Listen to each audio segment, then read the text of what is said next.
She walked into the bank like any regular customer. No crown, no gold-plated business card, no high-end blazer. Just a plain hoodie, a worn leather wallet, and a face far too familiar with being judged before being greeted. Camille Ward, CEO of a financial empire worth hundreds of millions, entered a branch she had helped build with her own hands. But the manager didn't recognize her. He didn't need to. All he saw was a black woman in a hoodie asking to withdraw cash. And that was enough to trigger every protocol labeled suspicious activity. They didn't see her resume. They didn't see her title. They saw what the world had trained them to fear. Black skin wrapped in quiet confidence. And then, they made their biggest mistake. They underestimated her. Camille didn't yell. She didn't slam her fists. She didn't pull out her phone to go viral. She watched, took notes, and let the truth do what it always does. It drew its own map of the problem they tried to hide. In a world where white men in hoodies are called tech founders and black women in hoodies are labeled security risks, Camille made a choice. She didn't take off the hoodie to make them comfortable. She kept it on and forced the world to face what it refuses to admit. Bias isn't just in words. It's in glances, delays, and doubts. This isn't just a story about racism. It's not just a courtroom battle. It's not just a viral clip of a CEO clapping back. This is a quiet revolution about a woman who chose to share power instead of hoarding it, about a leader who stepped down not from pressure, but from belief that the next generation was ready to lead beside her. Camille Ward didn't walk away. She walked ahead to make space for those who were never invited, but always deserved to be there. If you've ever been told to tone it down to fit in, if you've ever had to prove you're not a threat just because of how you look, if you've ever dreamed of walking into a room without shrinking your truth, then this is your story. The Hoodie Walks On, a silent power story, one you will never forget. The Honda Civic was nothing special. Silver, a few dings on the driver's door. Radio stuck on one FM station that only played soft rock. But it served its purpose, to carry Camille Ward wherever she needed to go without turning heads. Today, that was crucial. She sat motionless in the front seat, watching the front of the Ward Legacy Capital branch through a fine mist on the windshield. The logo etched on the glass, her logo, glistened faintly under the gray Indiana sky. She'd signed off on that font, chose it because it felt strong yet human, like a hand extended, not a wall built. But this wasn't about branding, not today. Camille adjusted the sleeves of her hoodie, a muted charcoal number, slightly faded, soft from years of washes, the kind of hoodie that could belong to a nurse on her day off, a tired mother, a woman passing through town, no logos, no luxury, exactly how she wanted it. No silk blouse, no pearl earrings, no tailored coat. Today she was invisible on purpose. She glanced into the rearview mirror. No lipstick, no foundation. Her natural curls pulled back into a low bun under the hood. Just a tired black woman with tired eyes and a bank card in her pocket. And a question that had haunted her for weeks. Were the whispers true? She'd spent over a decade building Ward Legacy Capital from scratch. Brick by brick, policy by policy. Her entire brand was based on fairness, access, dignity. No matter your zip code, no matter your skin. But dignity couldn't be coded into software. You couldn't teach respect with onboarding videos.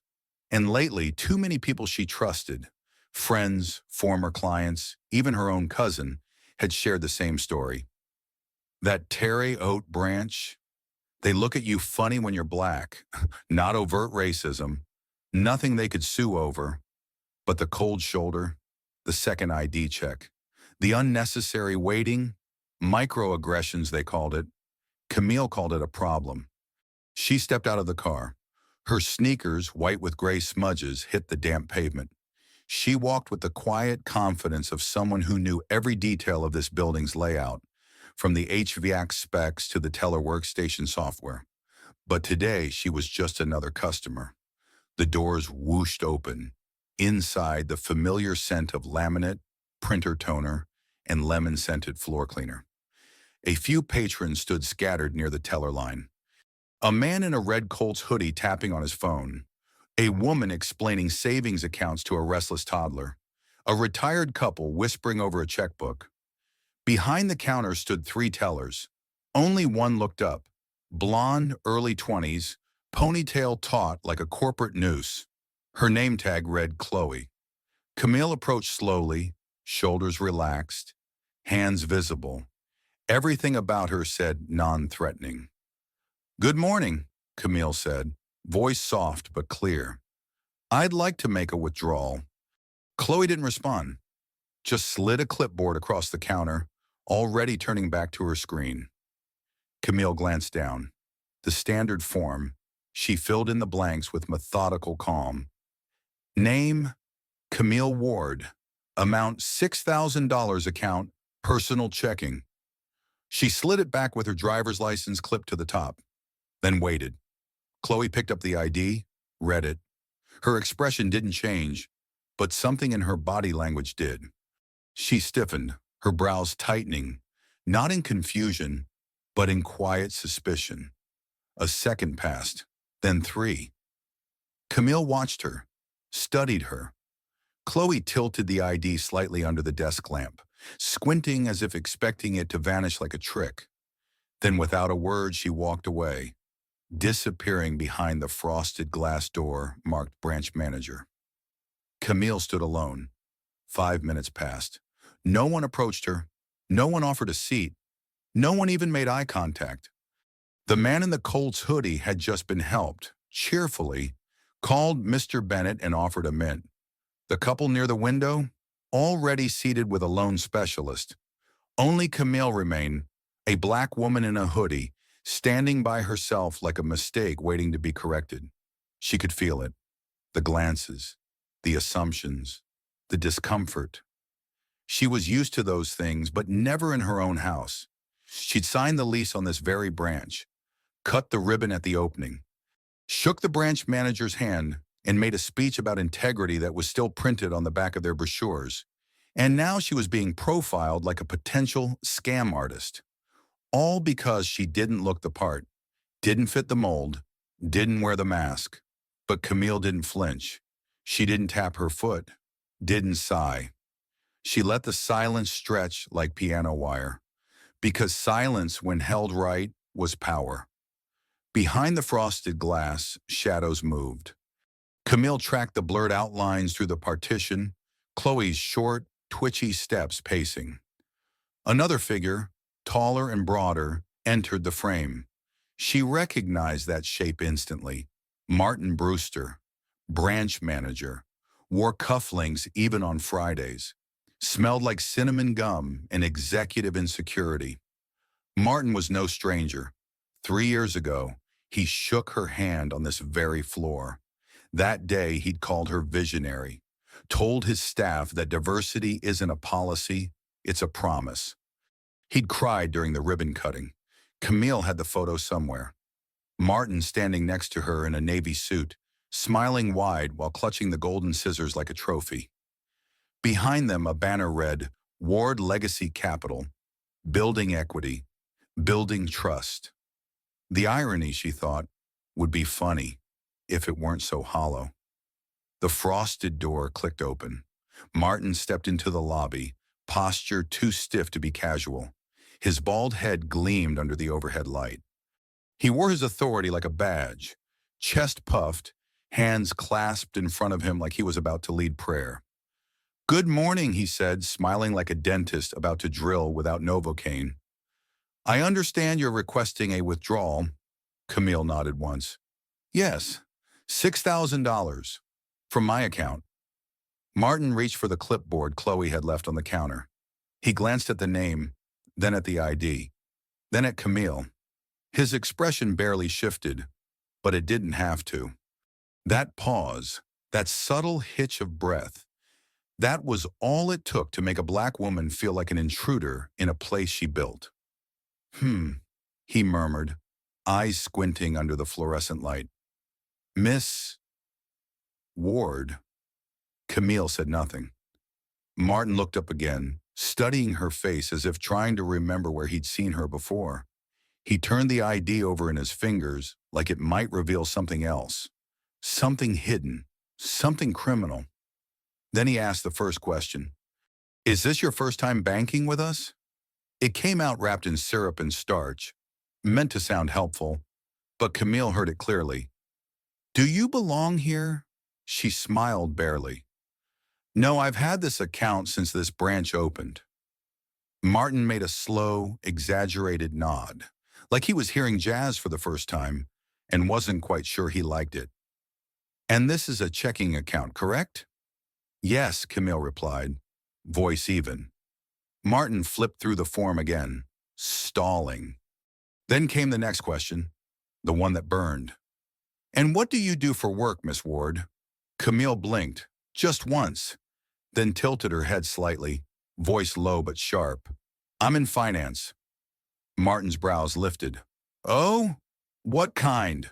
She let the moment hang, then replied with deliberate precision. Leadership, oversight, long-term institutional investment strategy. She didn't blink. Martin chuckled nervously. That's specific. Camille didn't return the laugh.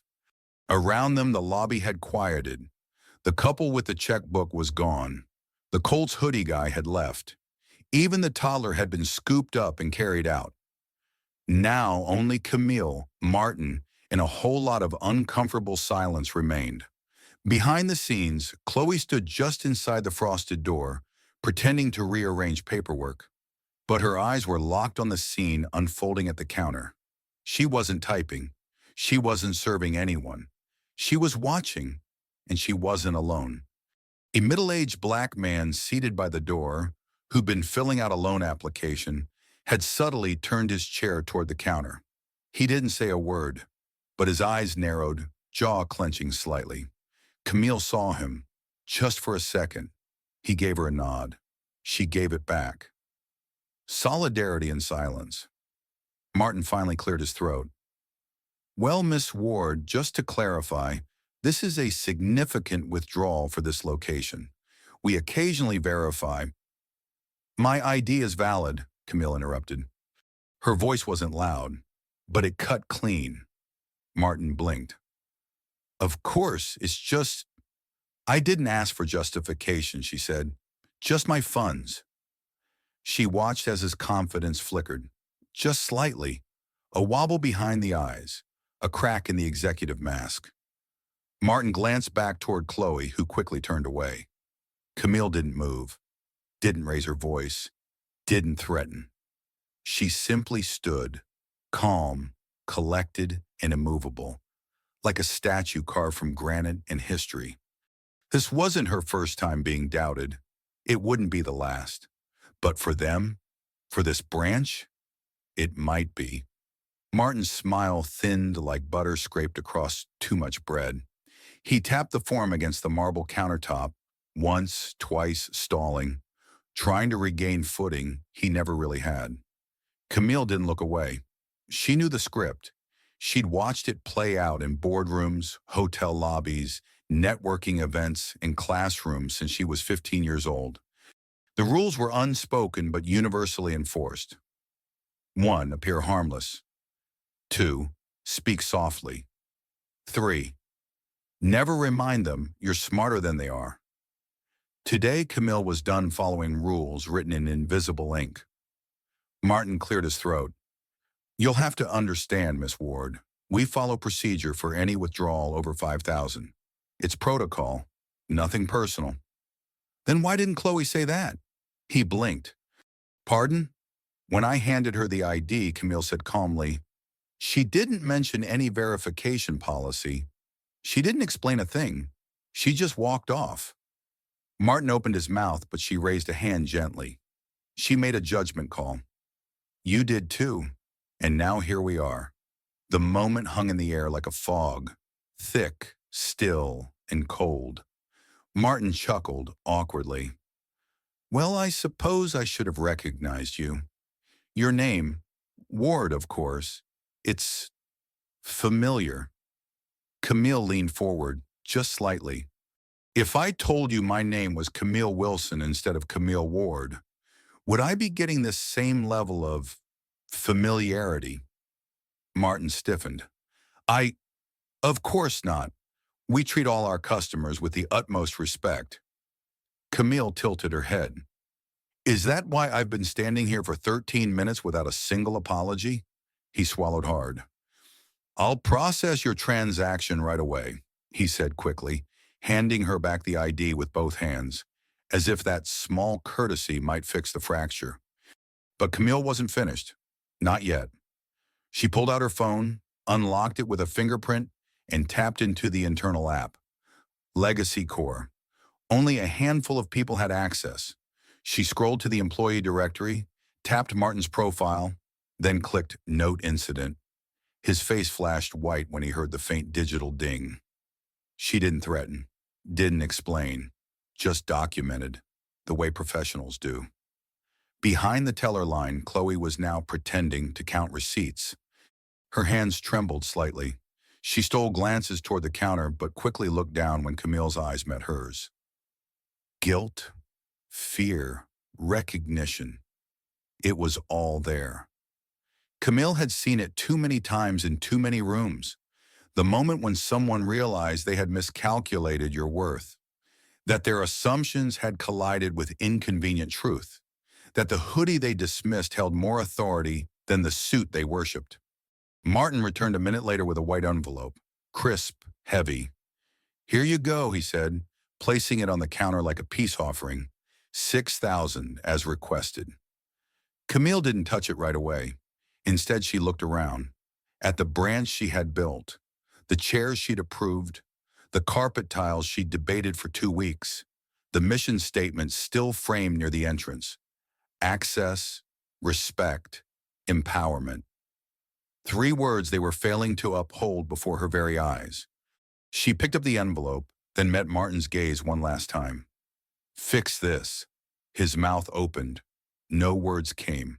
Camille turned, walked, not fast, not slow, measured, controlled.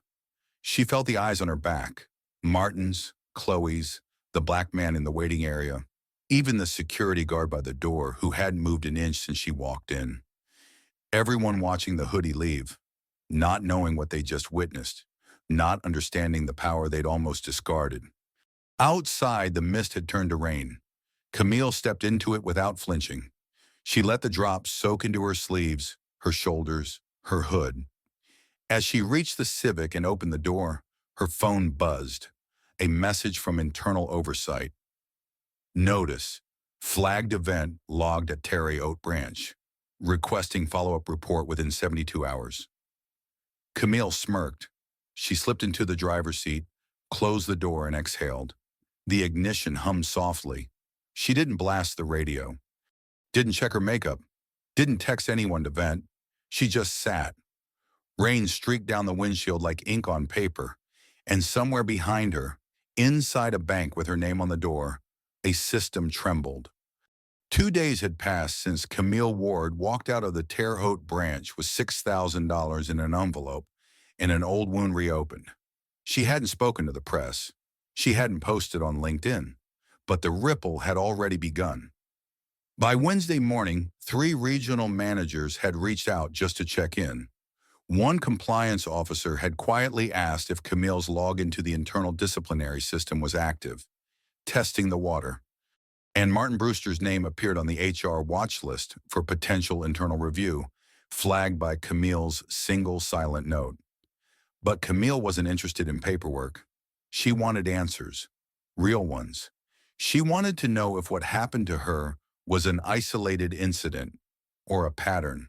So she put on the hoodie again, this time navy blue, still plain, still quiet, and she drove 147 miles east.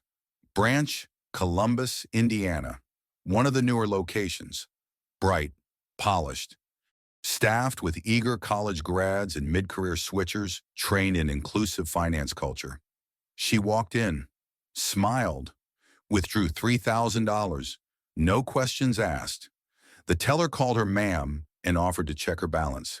She walked out 10 minutes later without a single raised eyebrow. Next stop, Bloomington. There she asked to deposit a cashier's check and casually requested an ID check to be safe. The teller chuckled and waved her off. "You're fine, ma'am." No hesitation. No doubt. No delays. And that's when she knew. Terry Hote wasn't the outlier. It was the problem. That night back in her apartment overlooking downtown Indianapolis, Camille kicked off her sneakers and flopped onto the couch, Hoodie still clinging to her like armor. Her laptop screen glowed on the coffee table beside a half-eaten Thai takeout box. She pulled up the employee directory, searched, Terry Oat branch staff roster. Names appeared. She clicked Martin's profile, his tenure, his past positions, his glowing internal reviews, all stamped with the word compliant. But Camille had been in the system long enough to know what that really meant. It meant he didn't make noise. It didn't mean he treated people right. She clicked Chloe's profile. Young, 2 years in, promoted early. Her file noted strong performance and quick adaptability. But there was also a note buried deep in the log, a customer complaint from 7 months ago. Incident. Teller questioned validity of ID for black female client requesting debit card replacement. Resolution. Customer chose to escalate issue to manager. No further action taken. Camille stared at the screen. Chloe had done this before. The pattern was already there, just buried under polite language and unchecked bias. She leaned back on the couch, arms crossed. It was time for the first strike. The next morning, Camille dressed the same way.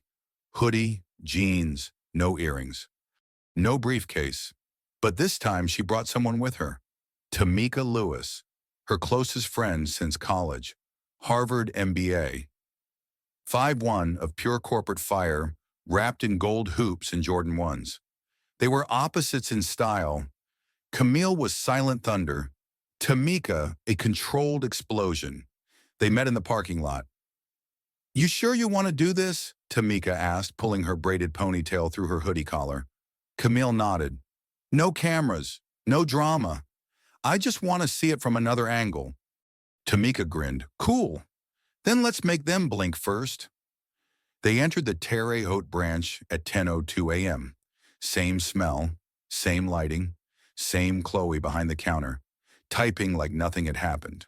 Camille stood to the side while Tamika stepped up. Chloe looked up and hesitated, only slightly, then forced a smile. "Hi, how can I help you?" Tamika leaned in with the confidence of someone who expected service, not asked for it. "Yeah, I'd like to open a new account. Just moved into town." Chloe blinked. "Sure. Do you have proof of address?" "Yup." Tamika slapped down a utility bill and her driver's license with crisp ease. Chloe picked up the ID. Camille watched closely. No squinting, no side eyes, no need to double-check anything. But Camille also noticed something else. Chloe's hands trembled slightly. Recognition, memory, regret. Maybe. Tamika leaned casually against the counter. "So what kind of accounts y'all offer for folks who aren't CEOs?" She joked, with a wink toward Camille, who remained stone still behind her. Chloe didn't laugh, didn't speak, didn't look up. The atmosphere cracked like thin ice under heavy boots. Camille stepped forward. Just one step. Chloe's eyes darted to her face. Color drained. "Miss, Ward, I didn't recognize you." "I'm not here as Miss Ward today," Camille said. "I'm here as a black woman, standing next to another black woman, asking why that feels like a red flag in this branch." Silence. The lobby went still. Tamika didn't flinch. Chloe tried to swallow words that wouldn't come. Camille continued, calm but unmistakably clear. "I've tested 3 other branches in the last 48 hours. Same hoodie, same ID, same account." Pause. "This is the only place where I stopped being a client and became a suspect. The lobby had gone still, like someone had pulled the plug on background noise. No printer hum, no idle chatter, just silence thick enough to drown in. Chloe stood frozen behind the counter. Her hand, still clutching Tamika's driver's license, trembled. Camille's words weren't loud, but in that moment, they felt like thunder rolling through marble and glass. "This is the only place," Camille repeated, "where I was treated like a problem instead of a person." Chloe opened her mouth, but nothing came out. Her eyes flicked toward the frosted office door, instinctively, like prey looking for cover. Too late. It opened on cue. Martin Brewster stepped into the scene like he was walking into a fire and didn't know where the flames were coming from yet. He adjusted his tie, tan with navy stripes, a corporate attempt at casual, and took 2 steps toward Camille before realizing who he was facing. Camille turned slowly. Martin's forced smile collapsed. "Miss Ward," he said, then coughed. "I didn't know you'd be—" "You don't need to know when I'll be here," she interrupted. "That's the whole point of access, isn't it?" Martin blinked. He glanced between her and Tamika, trying to assess the temperature of the room. Tamika folded her arms, cool and confident, the type of body language that said, "I don't need to be part of this, unless you lie." Camille turned her full attention to Martin. "I ran a pattern check," she said flatly. 4 branches in 3 cities. No delays, no extra questions, no requests for verification, just banking. Martin shifted his weight. "At your branch, this branch, my identity was scrutinized, my credentials doubted. And when I returned with a friend, she wasn't greeted, she was tested." Martin licked his lips, trying to smile, trying to do that thing middle managers do when they feel the ground shifting beneath them, but still believe they can talk it out. Well, I'm sure it wasn't intentional. Chloe here." Camille held up a hand. "Don't defend her. Not yet. Not when you haven't even acknowledged what happened." Martin's voice faltered. "We follow procedures for larger withdrawals. And you're trained to explain those procedures to every customer." But Chloe didn't. She left the counter without a word. "You looked me in the face and asked me if I worked in finance. As if I didn't belong." Martin took a half step back. "I didn't mean to offend—" "You didn't have to mean it. You just did it." The silence after that was deafening. Tamika stepped forward. Her tone was low, measured, and dangerous in its clarity. "You know what the scariest thing is about all this?" she asked. Martin didn't answer. "It's not that it happened once," she continued. "It's that it happened before, to someone else. And it's in the system. We saw the complaint, buried like lint in a couch cushion." Chloe's face went pale. Martin's went red. Camille turned to him again, voice calm. "That's why I came back, to see if it was a mistake or a culture." She stepped closer. "And now I know." Martin's jaw tightened. We take these accusations seriously. I can launch an internal review, speak with HR." "I already did," Camille said, 2 days ago." He blinked. "They're waiting for my final report, and I'll be sending it, with receipts." She reached into her pocket and pulled out a folded paper. It was a printout, time-stamped, with transaction times, branch addresses, teller IDs, and her own internal log. Every location, every interaction, every inconsistency. She handed it to Martin without ceremony. "This is what accountability looks like." The customers in the lobby hadn't said a word, but they weren't ignoring what was happening. An older white woman near the waiting area shifted uncomfortably, eyes darting toward the exit. The security guard by the door, mid-30s, Latino, buzz cut, pretended to scan the lobby, but his attention was laser-locked on the confrontation. The atmosphere had changed. Camille wasn't a hoodie anymore. She was the storm walking upright. And Martin, he was the branch manager who forgot what legacy looked like when it wasn't wearing pearls and heels. Camille took one final look around. Then her eyes settled on Chloe.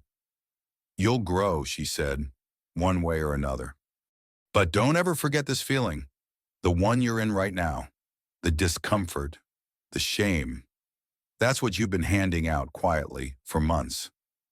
Chloe said nothing. Tamika shook her head slowly. "We're not your training wheels. Never were." Camille turned to leave, her voice softer now. "I built this place so people like me wouldn't have to second-guess their humanity to access their own money." She paused at the door. "I suggest you rebuild it the way it was meant to be." And just like that, she walked out, shoulders square, hoodie up, thunder quiet. Outside, the rain had stopped. But inside Ward Legacy headquarters, a different kind of storm was forming. Camille Ward sat at the head of a long glass conference table on the 32nd floor of a steel and glass tower in downtown Indianapolis. Floor-to-ceiling windows framed the skyline behind her, but her eyes were fixed on the 6 department heads seated before her. Regional operations, compliance, talent development, digital systems, HR, and public affairs. Each had a tablet. Each was scrolling through the same document: internal incident report, Terry Oat branch, pattern of biased behavior. Camille didn't speak at first. She let the silence stretch. She wanted them uncomfortable, not guilty, not scared, aware. She'd learned long ago, awareness was the first cut, and discomfort was the first antiseptic. When she finally did speak, her voice was low, steady, and unblinking. "I started this company 12 years ago with a folding chair, a loan rejection letter, and one phrase I couldn't forget." She paused. The heads of department looked up. Her tone sharpened, not in volume, but in clarity. "You people don't really bank." Some shifted in their seats. Others stared at their screens. "I was 26, she continued, wearing my mother's blazer and my father's shoes, trying to open a business account at a place that smiled to my face and stapled prejudice behind my paperwork." Now they were listening, and I swore, if I ever had the power to build a system, I'd build it with guardrails for dignity, for people like me, like Tamika, like the thousands of clients who walk into our branches every day with two things: a balance and a skin tone. She let the words hang, then clicked the remote in her hand. On the main screen, a bar graph appeared. 4 blue lines, 1 red. The red one? Terry Hoat. 42% higher ID scrutiny rate for Black clients than non-Black clients over the last 90 days. 62% higher delay time for processing walk-in requests from Black women under age 45. 1 recorded customer complaint, 4 internal notes with similar themes. 0 interventions, Camille pointed at the data. This is not a broken process. It's a quiet design flaw. One we failed to check, one that now carries my name. Greg Tenner, head of HR, leaned forward. Mid-50s, navy sweater vest, normally the voice of reason in the room. "Camille, this is troubling, and it's unacceptable, but it seems isolated to one location.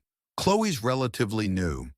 Martin's record was clean, at least on paper." "That's the problem, Greg," she replied. "The paper isn't the story. The behavior is." The woman from compliance, Angela, whip-smart and always 3 steps ahead, flipped her stylus between fingers. "So what's your directive?" Camille locked eyes with her. "We go in." Angela raised an eyebrow. "You mean?" "Yes," Camille nodded. "Field audit, implicit bias retraining, full accountability review." She turned to Greg. "And yes, that includes personnel." His lips tightened. Camille continued. "Martin has 2 options: step down voluntarily with benefits, or face a formal performance investigation for failure to uphold equity protocols." "And Chloe?" Greg asked. "Probation and mentorship, one-on-one restorative sessions, and a public apology, not just to me, but to every client she made feel small." Some in the room nodded, some didn't. Camille noticed. She always did. Later that evening, as the office lights dimmed and city traffic buzzed below, Camille sat alone in her corner office. Her hoodie, now draped over the back of her chair, was damp from the afternoon drizzle. She scrolled through a draft email, rereading it one last time. Subject: Internal reflection and commitment. To all Ward Legacy staff. From Camille Ward, CEO. This week I walked into one of our branches and was treated as less than. Not because of my balance, not because of my ID, but because I wore a hoodie in the wrong skin. I won't name names, not yet, but I will say this. Dignity is not a perk. It is not reserved for the well-dressed or the well-spoken. It is not something we offer to those we deem appropriate. Dignity is the baseline. And if you can't see that, you can't work here. We're not just a bank. We're a promise. And I intend to keep it. She clicked send. That night, the email lit up 14,000 inboxes across 6 states. Some read it and shrugged. Some read it and changed. But everyone read it. And at that moment, they understood. The hoodie wasn't coming quietly anymore. It started with a screenshot. An anonymous Reddit thread posted late Thursday night under the username Branch Insider 87. The post was short, just 5 lines. CEO of Ward Legacy walked into a branch in a hoodie, flipped out on staff, made a scene, fired half the team. Funny how the equality people always turn tyrant when they don't get treated special. Hashtag hoodie hypocrite. At first it got ignored, but then it got traction. By sunrise Friday morning, the screenshot was reposted on Facebook.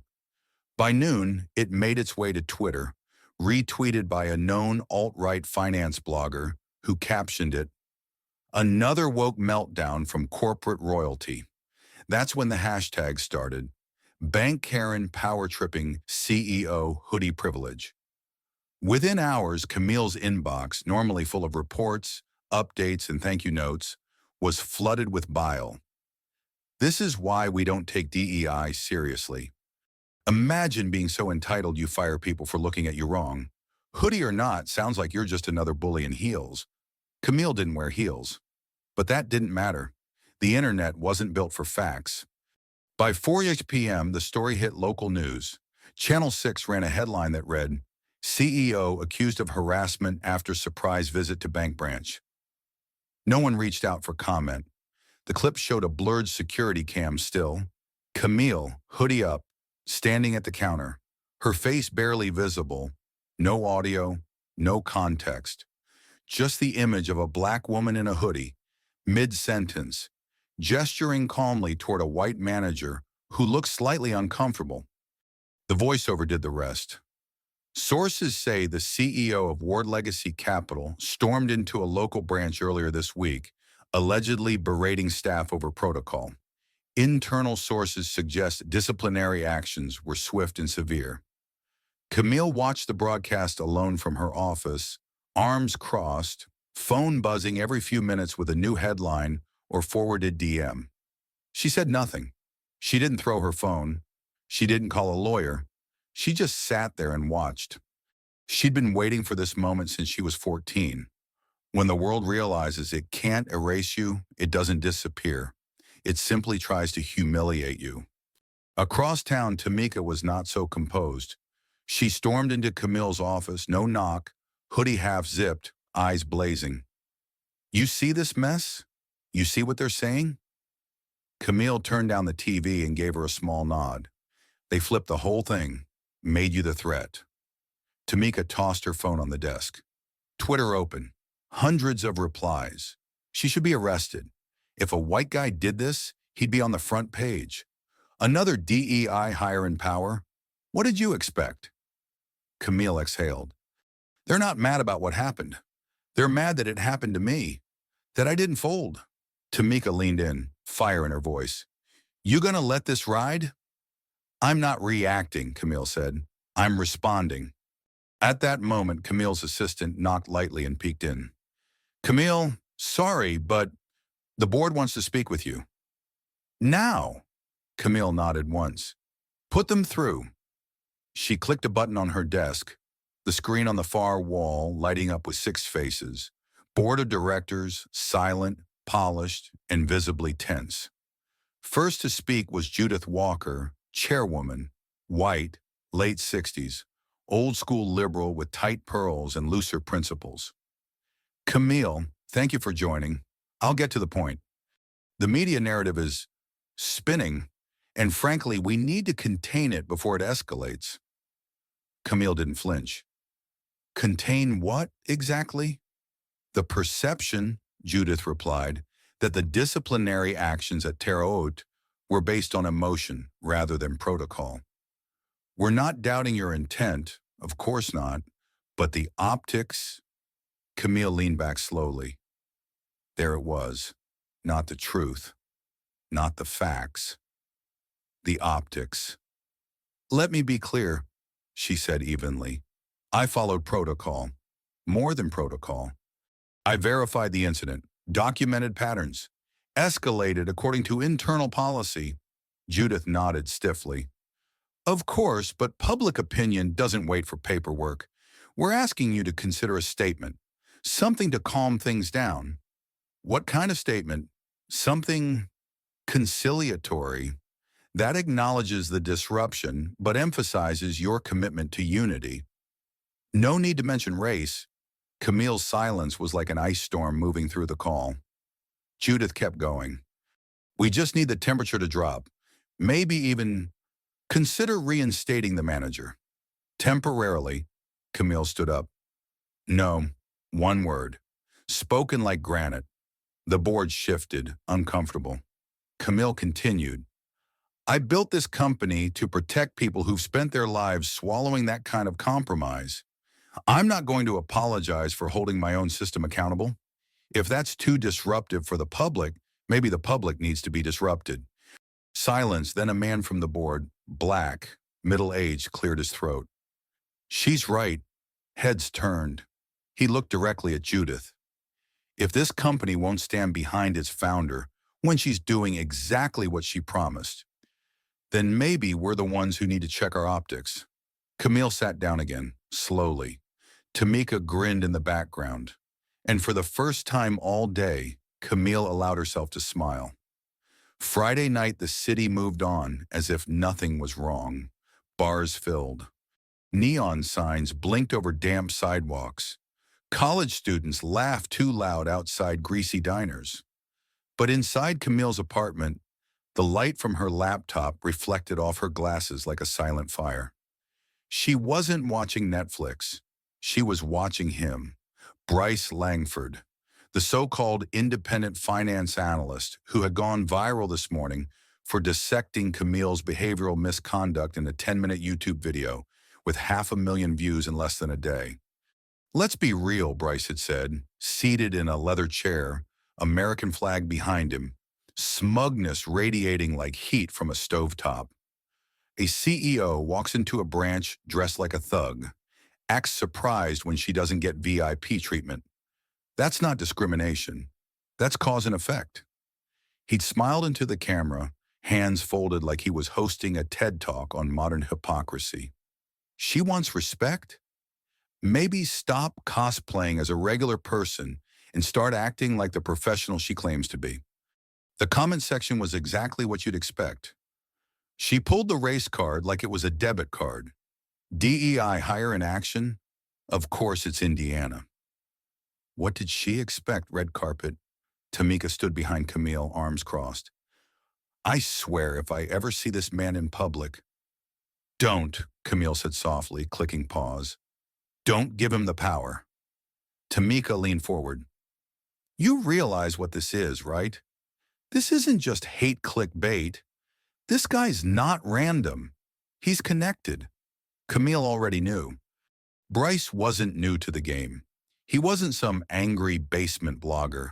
He was a political operative in disguise, a former strategist for a libertarian think tank turned entrepreneurial media voice. And more importantly, he was close with Daniel Harper, a quiet investor who had tried twice to buy a controlling stake in Ward Legacy Capital. Camille had turned him down both times, cleanly, legally, politely. But now she saw his fingerprints all over this. The post, the Reddit thread, the timing of the news segment. It was all too coordinated. They weren't just trying to embarrass her, they were trying to weaken her so they could eventually replace her. A hostile narrative, not a hostile takeover. Same playbook, different ink. Saturday morning, Camille walked into a studio. Not CNN, not MSNBC, not a legacy outlet that would spin her words into digestible ambiguity. No, she chose Ashen Ember, a rising black-led digital news platform with 3 million subscribers and a no-fluff policy on social justice, equity, and corporate hypocrisy. The host, Jade Monroe, was already waiting. Tight locks, no nonsense. Her voice was known for being calm enough to make politicians sweat. "Camille," she said, standing to greet her. "You ready to talk?" Camille smiled faintly. "No, but I'm ready to be heard." They sat. Cameras rolled. Jade introduced her, then wasted no time. "So, Hoodie, bank branch, public outrage. Let's skip the spin." "What happened?" Camille didn't blink. "I walked into my own bank and was treated like a problem." Jade leaned in. "Why do you think that happened?" Camille's voice didn't shake. "Because I didn't look like power. I looked like poverty. And some people in that branch have been taught to fear poverty when it's wearing black skin." Jade nodded slowly. "And the firing? The backlash? People calling you a hoodie hypocrite?" Camille held up a copy of the internal audit. "I followed procedure. I upheld standards. The only difference between me and the average black woman who walks into that branch is that I own it." Pause, and that's what scared them. That soundbite exploded by Sunday morning. Clips went viral. Camille's calm voice, hoodie on, sitting under studio lights, holding up receipts, literal and figurative. "I didn't pull the race card. I pulled the data. They didn't know who I was. That wasn't the problem. The problem is they thought they did." The internet began to flip. Not completely, not fast, but meaningfully.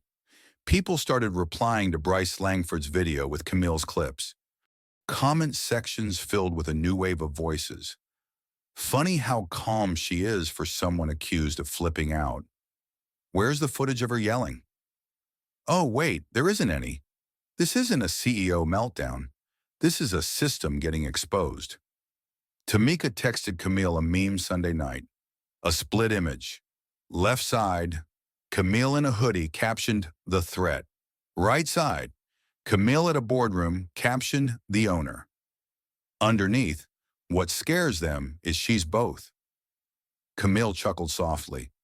She didn't ask for the spotlight, but now that she had it, she knew exactly what to do with it. By Monday morning, the narrative had shifted, but the war was still burning.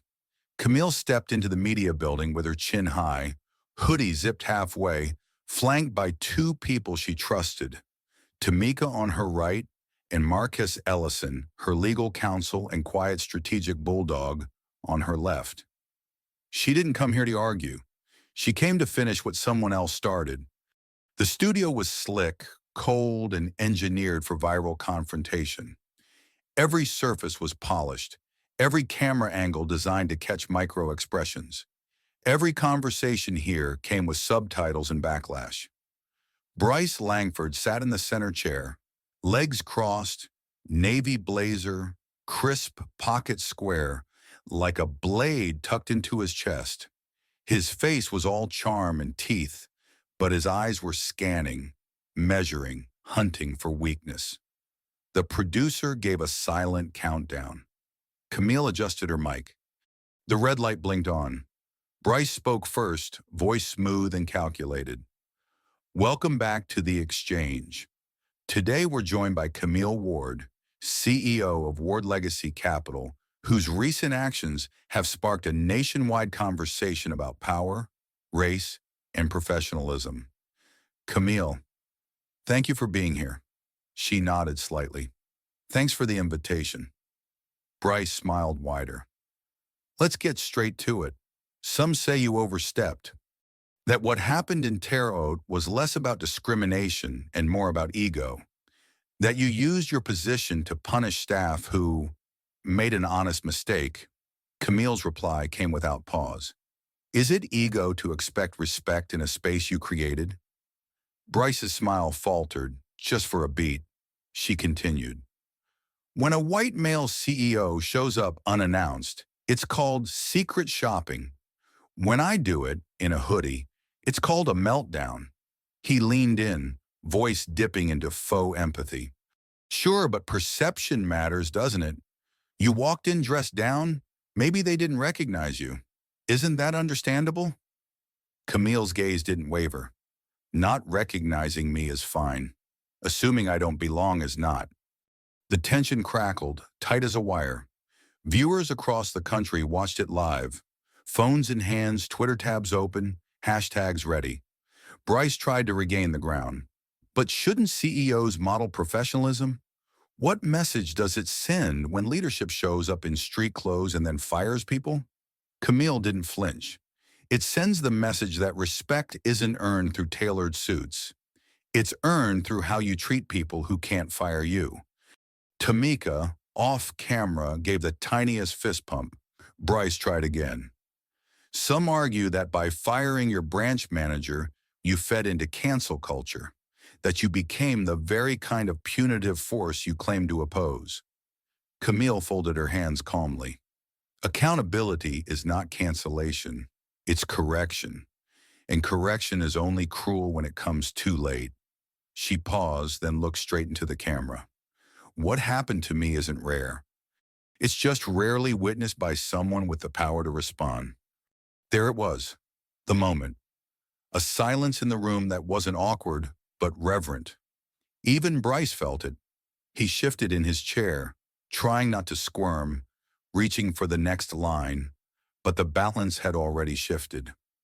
Camille wasn't the one on defense anymore. She never had been. After the show, backstage, the producer pulled Camille aside. You just broke our viewership record. Camille smiled faintly. Hope we broke something else, too. She walked out into the bright afternoon light, where press vans were lined up, but not shouting, just watching. For once, they wanted to listen. Tamika slid her sunglasses down and grinned. You just gave a masterclass, sis. Marks nodded. You didn't just take the mic. You rewired the whole sound system. Camille exhaled. For the first time in a week, she felt the weight lift, slightly. Not because she won a debate, but because the truth was now public record. That night, Camille received an email from the National Association of Financial Ethics. Subject line, invitation to keynote, rewriting the banking standard attached was a personal note. We saw the interview. We see the work. It's time the industry stopped pretending bias is just a human error. You're proving it's systemic and solvable. Camille stared at the screen. For 12 years, she fought to be heard in rooms that barely saw her. Now they were asking her to lead them. And she'd do it, but she'd do it her way, in a hoodie. Tuesday morning, 7:48 a.m. Camille Ward was standing at her kitchen counter, pouring black coffee into a ceramic mug that read, "Built from scratch." Her phone buzzed once on the marble beside her. She almost didn't check it, but something in her stomach said, "Look, now." From Marquess Ellison. Subject, urgent. Lawsuit filed this morning. Camille stared at the subject line, then tapped. Camille, as of 6:30 a.m. this morning, Martin Brewster has filed a wrongful termination lawsuit in the Southern District of Indiana. He is alleging retaliatory dismissal, emotional distress, and career sabotage. Attached are the court documents and local filing info. The press is going to eat this up. Let's talk at 9. Camille's breath caught, just for a second. The cup in her hand stayed steady, but the air around her felt heavier. They weren't done. By 9:15 a.m., Camille sat in the legal strategy room on the 32nd floor of Ward Legacy HQ, surrounded by her core team. The conference table was already cluttered with folders, tablets, and legal pads. Marquez stood at the head of the table, sleeves rolled, voice calm but clipped. "So here's the play," he said. "It's a standard wrongful termination suit on the surface, but the language in the complaint is strategic. He's framing this as personal animus driven by racial politics within corporate culture." Camille raised an eyebrow. "He's accusing me of racism?" "Not directly," Marquez replied, "but he's implying that your actions were rooted in some anti-white discrimination agenda. He's painting himself as the victim of a diversity crusade gone rogue." Tamika, dialing in via Zoom, scoffed. "This man weaponized microaggressions and now wants to cry reverse bias? You can't make this stuff up." Angela from compliance leaned forward. "Worse than the lawsuit is who's funding it. Our sources say it's being backed by the Harper Consortium." Camille's eyes narrowed. "Daniel Harper?" Marquez nodded. "Same Harper who tried to buy us out twice. Same Harper who's friends with Bryce Langford." There it was. A coordinated strike. Not just character assassination, corporate destabilization. Camille stood, walking slowly to the window. Indianapolis buzzed below, small cars slicing between concrete veins. People living their lives unaware that a private war was underway over what kind of legacy would control their money. "They're not suing me to win," she said quietly. Marcus nodded. "They're suing you to shake you, to slow you down, to plant doubt in boardrooms, to weaken investor confidence," Angela added, "to make your name toxic, even if just for 6 months." Camille folded her arms. "They want me to settle and apologize," Marquez added. "On paper, publicly. They want you to admit your reaction was excessive and that your termination of Martin was regrettable." Camille turned around. Her face was stone. "They're not getting that." That afternoon, the press got wind of the lawsuit. Headlines flipped again. Bank CEO accused of firing white manager for racial reasons. Terry Oat manager speaks, "I was sacrificed for optics." DEI gone too far? Fox picked it up by 3 p.m. By 4, the clip had gone viral. Martin appeared on camera, seated next to his attorney, eyes red, voice trembling, just enough to sound convincing. "I served that company for years. I trained staff. I followed policy. And one day I did my job and was thrown away like trash because someone didn't like how they were looked at." The anchor nodded solemnly. "And do you believe race played a role?" Martin paused, then delivered the line they'd scripted. "I believe in fairness. But when fairness starts to feel like fear, that's not equity. That's revenge." Back at HQ, Camille turned off the screen. No reaction, no raised voice, just silence. Marcus leaned on the table. "We could counter-sue." "We will," Camille said. "But first, we open the files." Angela looked up. "You mean—" "Yes. Full transparency. Starting tomorrow, we release redacted training logs, customer service audits, internal memos on DEI practices. Let the public see how we built this." Tamika's voice echoed over the speaker. "You're taking it public?" Camille turned. "If they want to warn the light, then let's show them what we've done in the dark." Wednesday, 10 a.m. A press release hit inboxes across the financial sector like a bolt of lightning. Subject line: "Ward Legacy Capital responds to public inquiry with transparency initiative inside." No legal jargon.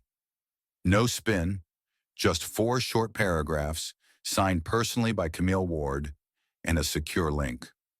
"We've built our bank on truth. So when lies are told, we don't counter with noise, we counter with receipts." The link led to a portal called Wardenside, where the public could now access a curated archive of internal training materials, branch evaluations, anonymous customer satisfaction reports, and even redacted sections from HR compliance memos. Everything relevant to the Terry Oat case, clean, time-stamped, verified. It was a corporate version of open heart surgery, and people noticed. By noon, the narrative was turning, fast. A Twitter thread by a civil rights attorney went viral. Ward Legacy just pulled the boldest move I've seen in corporate law in a decade.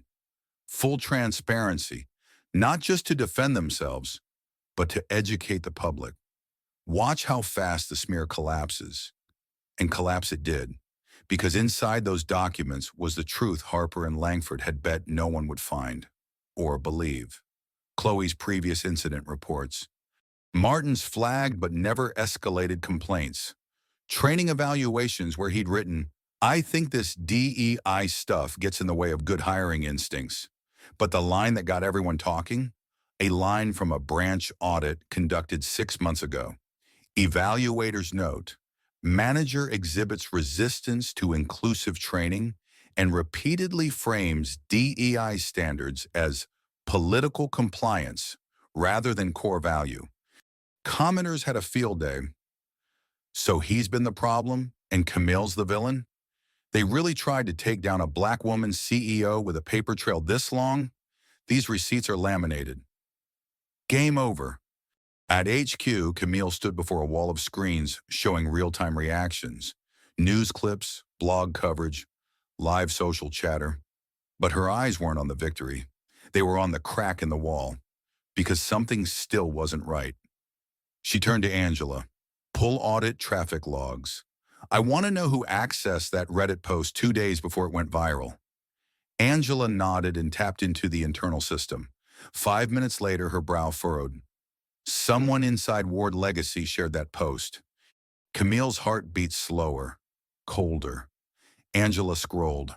IP pinged from our satellite office in Dayton. Camille blinked. Dayton? Who's there from senior staff? Angela hesitated, then turned the screen. Monica J. Pierce, head of talent acquisitions, with Ward Legacy since year 3. Polished, poised, black. And someone Camille had personally mentored. Camille sat back slowly, jaw tight. She leaked it? Angela nodded. She accessed the thread, copied it to her personal email, and then 15 hours later, it shows up in a media inbox. Tamika, dialing in, leaned close to the camera. Wait, Monica? That's not the worst part, Angela added. She's been in contact with Daniel Harper. A monthly lunch, documented in her expense logs as industry networking. Camille stood up, stepping away from the table. Her hands flexed at her sides like a pianist preparing to strike keys she didn't want to hear. I gave her a platform. I fought for her promotion. Marquez stood, voice quiet. She's playing both sides. No, Camille said. She chose a side. Now we just need to let her show the world. 3 hours later, Monica received a meeting invite marked confidential, one-on-one with CEO. She accepted, walked into Camille's office like it was any other Wednesday, professional smile, clipboard in hand, pearl earrings. Camille didn't waste time. Tell me why, Monica. Monica blinked. Sorry, why you leaked the thread, why you fed Harper. Monica hesitated, mask cracking just enough. I didn't feed anyone. I thought people deserved to know both sides. There wasn't another side, Camille said flatly. There was the truth, and then there was sabotage. Monica looked down. You changed, Camille. You used to listen more, used to check with us. Lately, it's like you only move for headlines. Camille leaned forward, voice steady. I built this so we wouldn't have to ask permission to be here. You think I forgot where I came from?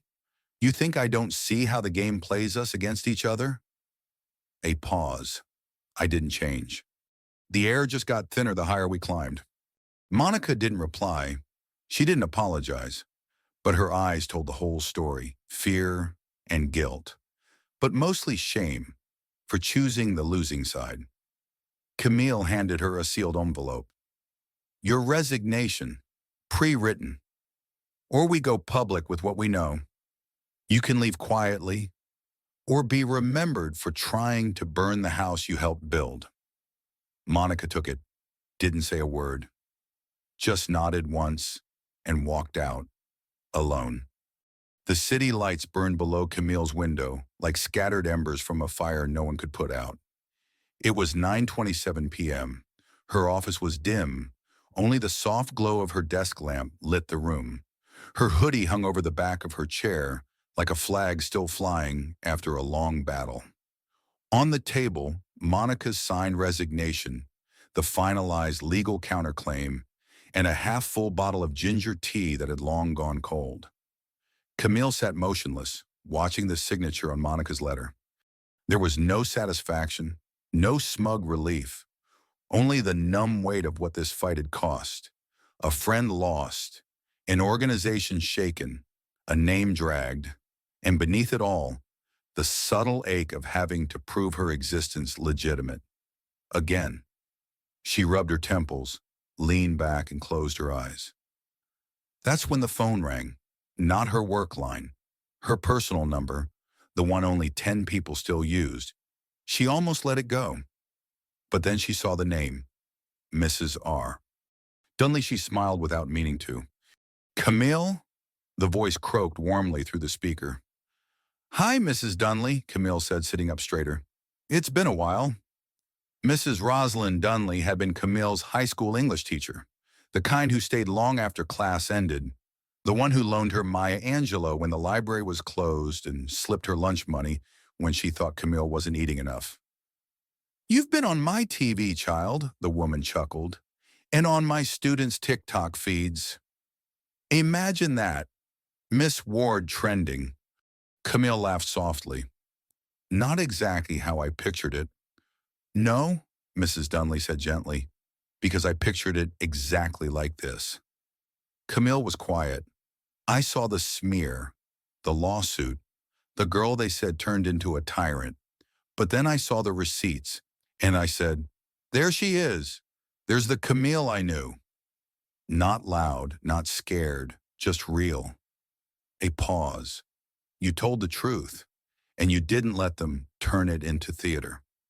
Camille exhaled, the weight in her chest loosening just slightly. Thank you, she whispered. Mrs. Dunley went on. These kids I teach now, they're watching you, not the way TV wants them to, the way history teaches them to. You think you're fighting for your company, but girl, she paused. You're fighting so they don't have to explain why they deserve to be in the room. Camille's eyes stung, but she didn't cry. Not yet. She was still in the fight. Don't let them pull you into their story, Camille, Mrs. Dunley said softly. You've got your own. And it's louder. After the call, Camille stood by the window, barefoot on the cool tile, hoodie draped over her shoulders now like armor returned to the body it was made for. She looked out over the city, the streets that raised her, the offices that tried to forget her, the community still praying someone like her would win and stay standing. They hadn't broken her. They tried to humiliate her. They tried to bury her with their lawsuits and backroom whispers. But the story hadn't changed. And tomorrow she would tell it again, only louder. At 8 a.m. the next morning, Camille posted one photo to her verified account. No caption, just her, standing in front of the Ward Legacy Capitol sign, hoodie up, hands in her pockets, back straight, face calm. The comment section erupted. She's still here. The story didn't break her. It revealed her. Ward Legacy, built different, built better. One comment pinned at the top read, "They crossed the line," but she redrew it. It was Thursday, 6:12 a.m. Camille hadn't slept. Not really. She dozed off sometime after 3 a.m. on her office couch, hoodie wrapped around her shoulders like a blanket, phone still in hand. The building was silent, except for the faint hum of the air conditioner and the dull whisper of a city waking up beneath her 32nd floor window. She stirred as the screen lit up with a new message. No name, just a number she hadn't seen in 2 years. Unknown number, Ron. I saw what they did to you. You ready for me to come in now? Camille sat up slowly, heart still, breath shallow. She stared at the message for a long beat, her fingers hovering above the screen like she was holding a memory. Then, without replying, she stood and walked over to the window. Outside, the skyline was bathed in a cold gray-blue light, the kind that made the city look fragile, like it hadn't yet decided what kind of day it was going to be. She knew the voice behind that number, knew it before he'd said a word. Her father, Calvin Ward, hadn't stepped foot in a Ward Legacy office since the company launched. He didn't do glass towers. He didn't wear suits. He didn't pose for magazine profiles or ribbon cuttings. But Camille had built everything with his voice in her head. Keep quiet until you're loud enough to change the room. Never flinch. People trust silence more than sound. Don't ask to be understood. Build something so clear they can't ignore it. Calvin had raised her alone on the south side of Chicago. Single father, ex-Marine. Worked 2 jobs and kept a shelf full of Supreme Court rulings above the fridge, so the law couldn't lie to his daughter. He didn't raise her to blend in. He raised her to be the question no one wanted to answer. Camille texted back one word: come. By 10 a.m., he was standing in the doorway of her office. Same as always, pressed navy work jacket, plain black boots, no watch, no phone. The only thing flashy about him was the silver in his beard and the way people moved when he entered a room. Tamika, who had just arrived, blinked at the sight of him. "No way," she whispered under her breath. "That's him?" Camille stood and crossed the room. Her voice softened. "Hey, Daddy." He gave her a single nod, stepping in, surveying the room like a general inspecting his unit. "You look tired," he said. "I am. You ready?" Camille met his eyes. Ready. They sat, not in a boardroom, not on camera. Just the two of them, across from each other in her office. A daughter and a father, a CEO and the man who never wanted the world to know he was the real blueprint. Calvin rested his calloused hands on the table. "You're doing what I hoped you'd never have to," he said slowly, "fighting the enemy while trying to lead your people." Camille leaned back, shoulders tight. "They think I'm emotional, that I overreached, that I'm some woke queen who fired a man for doing his job." Calvin shook his head. "That man wasn't doing his job. He was playing the old game." Camille nodded. "I've fought that game with rules, with data, with press. But now they're dragging my name through courtrooms and algorithms." He studied her for a long second. "Then stop fighting with light." Camille narrowed her eyes. "You built this with sunlight, with logos and good faith and clean PR. But you know what wins wars?" He leaned forward. "Shadow, memory, truth that don't blink when it's told it don't belong." Camille felt her throat tighten. She'd spent her whole life trying to escape the ways her father taught her. His guarded ways, his distrust, his unwillingness to show vulnerability. She'd thought she could build a legacy without that armor, but now she was in the fire. And maybe, just maybe, she needed the shadow after all. "Okay," she said. "So what do I do?" Calvin smiled, not with his mouth, but with his eyes. "We go back to where they forgot who you were." The south side of Chicago hadn't changed much, at least not in the ways Camille remembered. The corner store still had the peeling mural of Malcolm and Martin shaking hands, though the colors had faded into rust. The school she walked past every morning still had the broken chain-link fence patched with twisted wire. And the bus bench at 79th and Cottage Grove still had that deep crack down the middle. Like the city tried to split itself and never healed. Camille stepped out of the rental car wearing black jeans, her old hoodie zipped to her throat, and sunglasses that did nothing to hide how tight her jaw had become. Her father stood next to her, shoulders square, chin high, like nothing around them could hurt him anymore. "This is where it started," he said. Camille scanned the block. "This is where I started." Calvin nodded. They walked, side by side. past the row of brick walk-ups where Camille had learned to keep her voice steady and her head low, past Miss Gertrude's porch, the one who used to hand Camille freeze pops in the summer and gospel in the winter, past the corner where her father had once grabbed her arm and said, "Don't ever forget you belong to more than this zip code." It felt like walking through a memory she didn't know was still alive. They stopped at a faded brick building with boarded-up windows and a flickering light above the side entrance. The old community center. Langston House. Camille blinked. "It's still standing?" "Barely," Calvin muttered, "but it's where the fight still breathes." He knocked 3 times. A small slot opened in the door, and a dark-skinned man with thick dreadlocks and a beard peered through. "Calvin," he said, voice slow with disbelief. "Damn, it's been a minute. Need a word, James?" The door opened with a reluctant creak. Inside was dim, smelling of wood polish, paper, and history. Filing cabinets lined one wall, bulletin boards littered with flyers from local protests, scholarship drives, and photos from events held decades ago covered the rest. At the center of it all, a room full of elders. Black men and women, gray-haired and sharp-eyed, sitting in folding chairs like they were at a town hall that had never adjourned. Calvin motioned for Camille to follow him inside. James, now seated behind a battered desk, looked Camille up and down. "Ward's girl," he said, half smiling. "He said you were the quiet one." "I still am," she replied. James nodded. "Good. The loud ones get shot first." The room chuckled lightly, not with joy, but with understanding. Calvin stepped forward. "She's not here for nostalgia," he said. "She's here because they're trying to strip her down in public and dress it up like justice." Camille stepped up beside him. "They're not just coming for my company," she said. "They're trying to rewrite the story we've spent generations building, frame my actions as radical, make professionalism look like fragility when it's wrapped in black skin."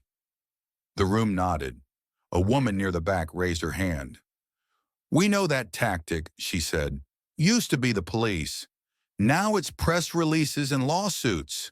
Another man chimed in, his voice gravel and fire. "And now they use us against us. Whisper in the ears of the ones who made it. Don't shake the table. Just be grateful to sit." Camille felt the heat rise in her chest. "I'm not asking for help," she said. "I'm asking for backup."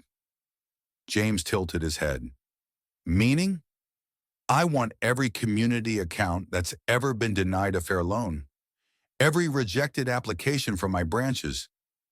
Every case where protocol became a weapon." Her father watched quietly.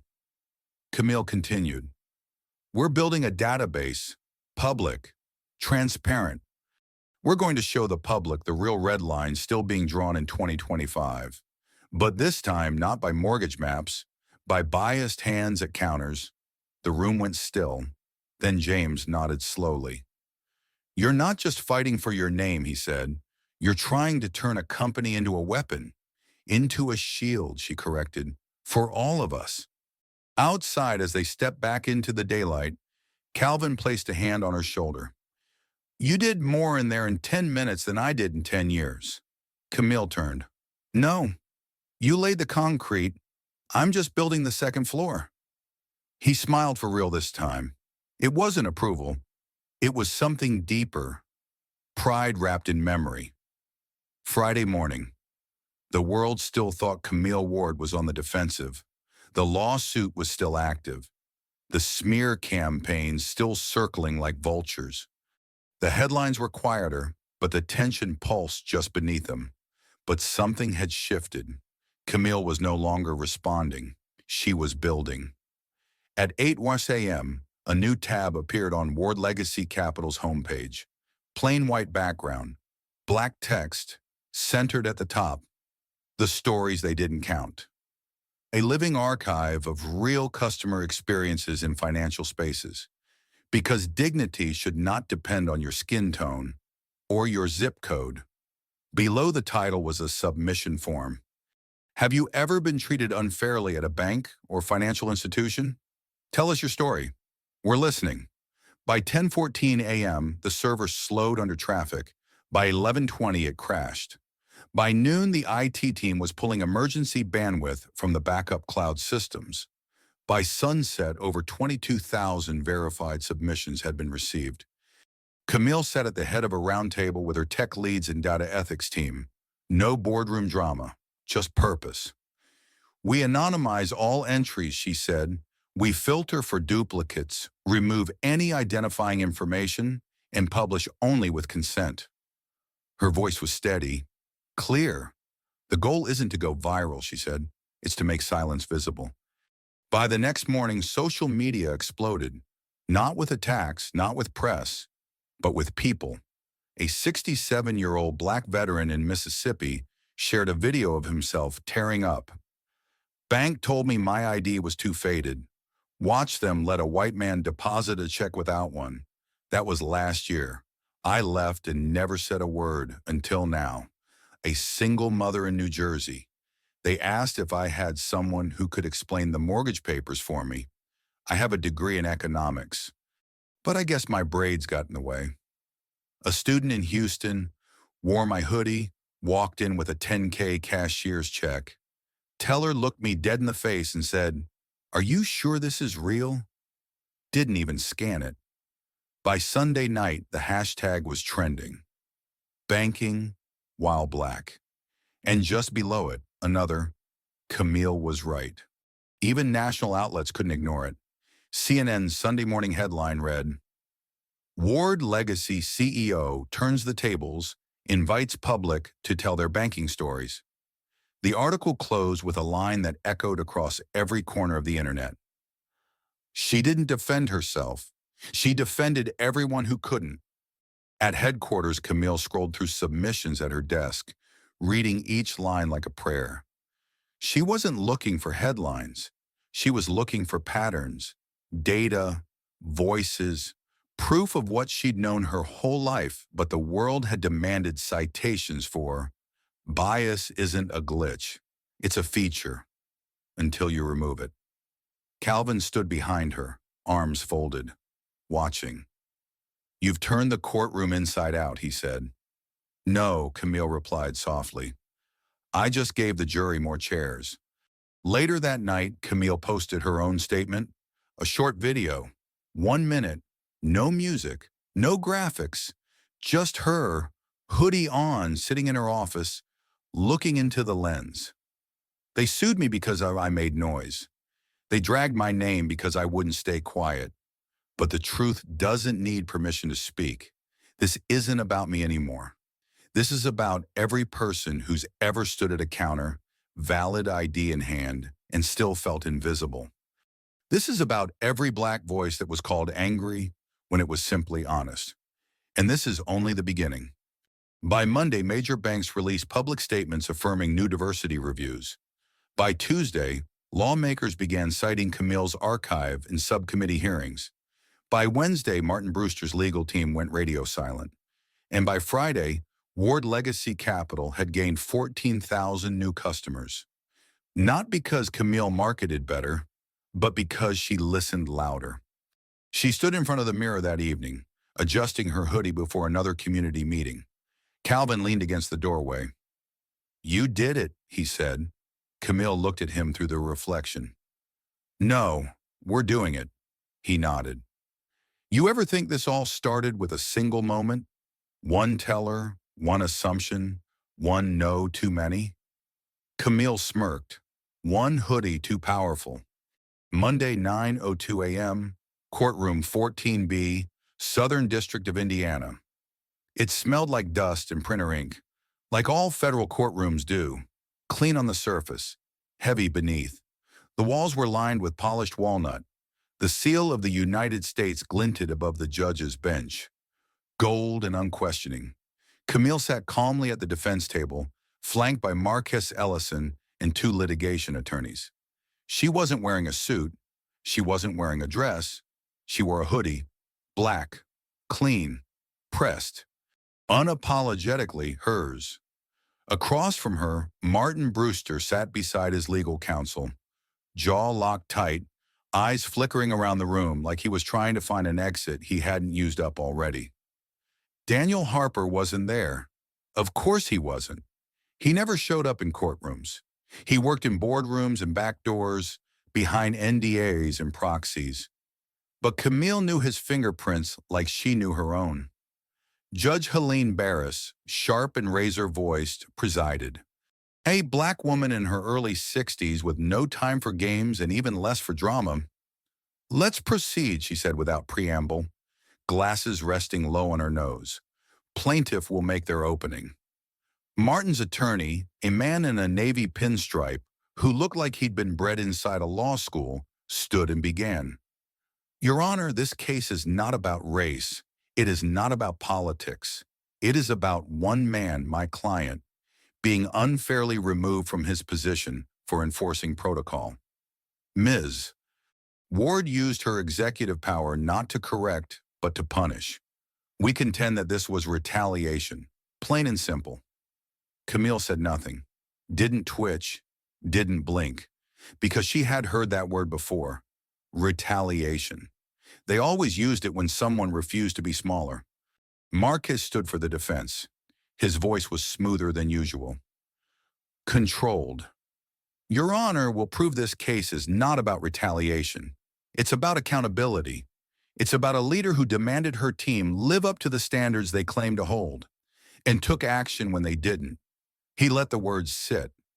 We have documentation, we have precedent, we have policy. But more than that, we have people, real clients, real patterns, real pain." The first witness was Chloe Hensley, subpoenaed, uncomfortable, trembling slightly as she sat under oath. Martin tried not to look at her. Camille did. Chloe shifted in her seat, clearing her throat.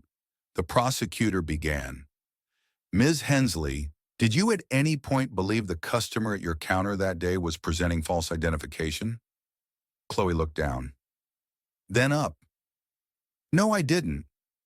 "Then why did you leave the counter without explanation?" A pause. "Because I made an assumption.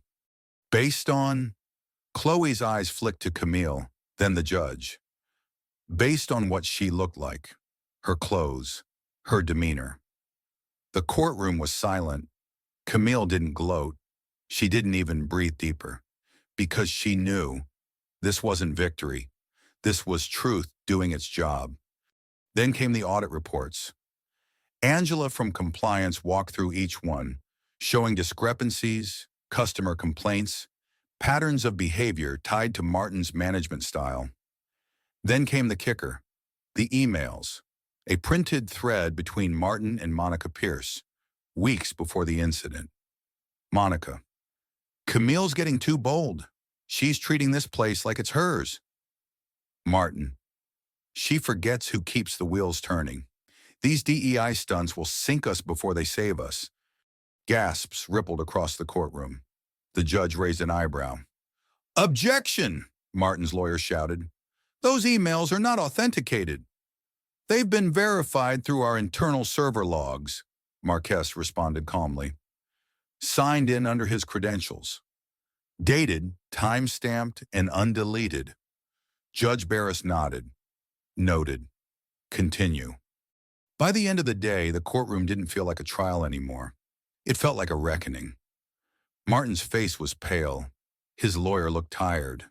The weight of years of unchecked arrogance was finally pressing back. Camille remained composed, not triumphant, just anchored.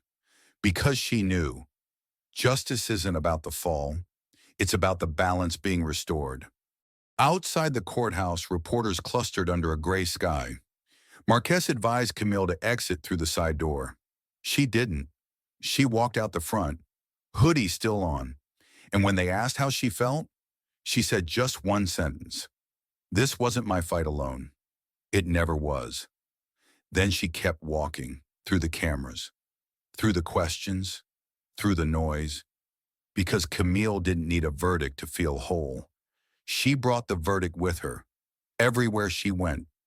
Wednesday, 7 p.m., Ward Legacy Capital, Executive Boardroom. Emergency shareholder meeting. The room was quieter than usual, not tense, contained, like a fuse waiting to burn. 12 directors lined the perimeter, seated in dark suits and stiffer egos. Investor liaisons, legal advisors, two representatives from the founding family's trust. All of them aware they weren't just managing a company now. They were managing a movement. At the far end sat Camille Ward. No folders, no speech. Just her hoodie, her calm eyes, and the kind of silence that made men clear their throats twice before speaking. To her left was Marquez.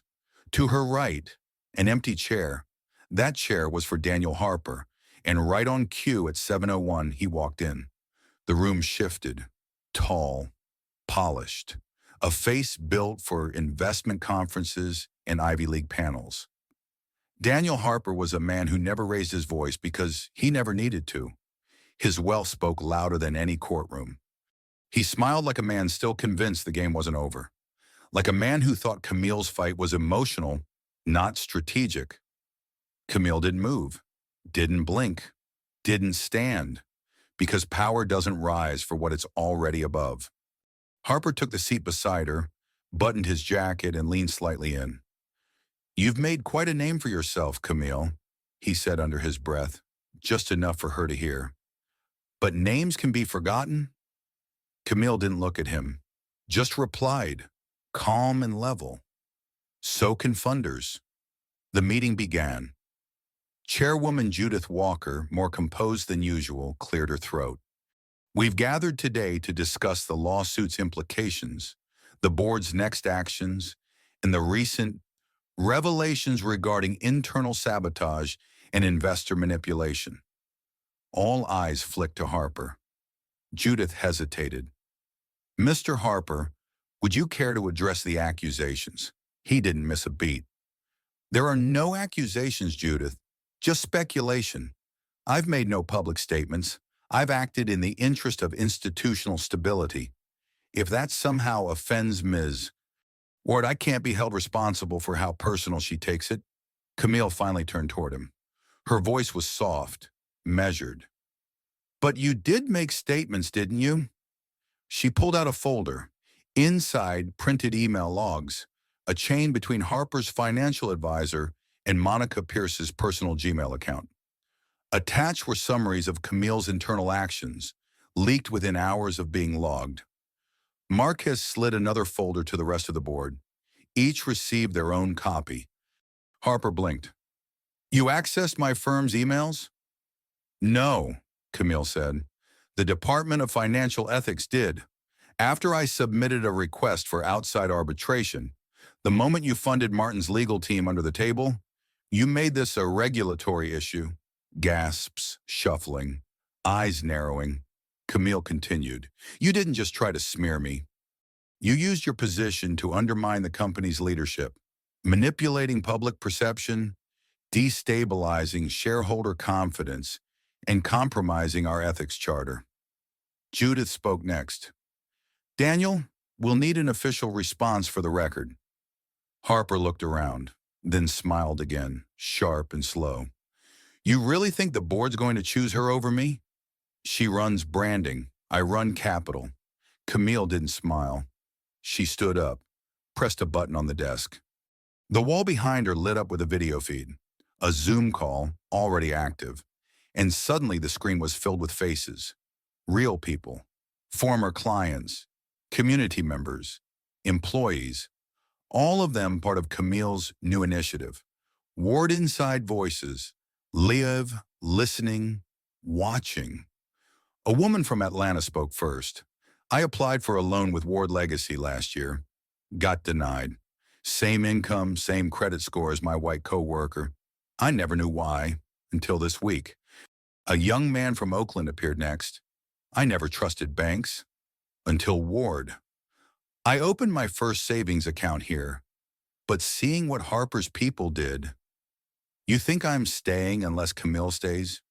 One by one, they spoke. Not yelling, not crying, just telling the truth, in front of everyone. Judith leaned back, stunned. The board was silent. Even Harper, silent. Camille turned toward them. This company wasn't built with his money. It was built with their trust. The only reason Ward Legacy stands today is because people believed in a place that would treat them like people, not profiles. She pointed toward Harper. You want to keep him? Go ahead, but the second you do, you lose them. She stepped back. Marquez stood. Effective immediately, Ms.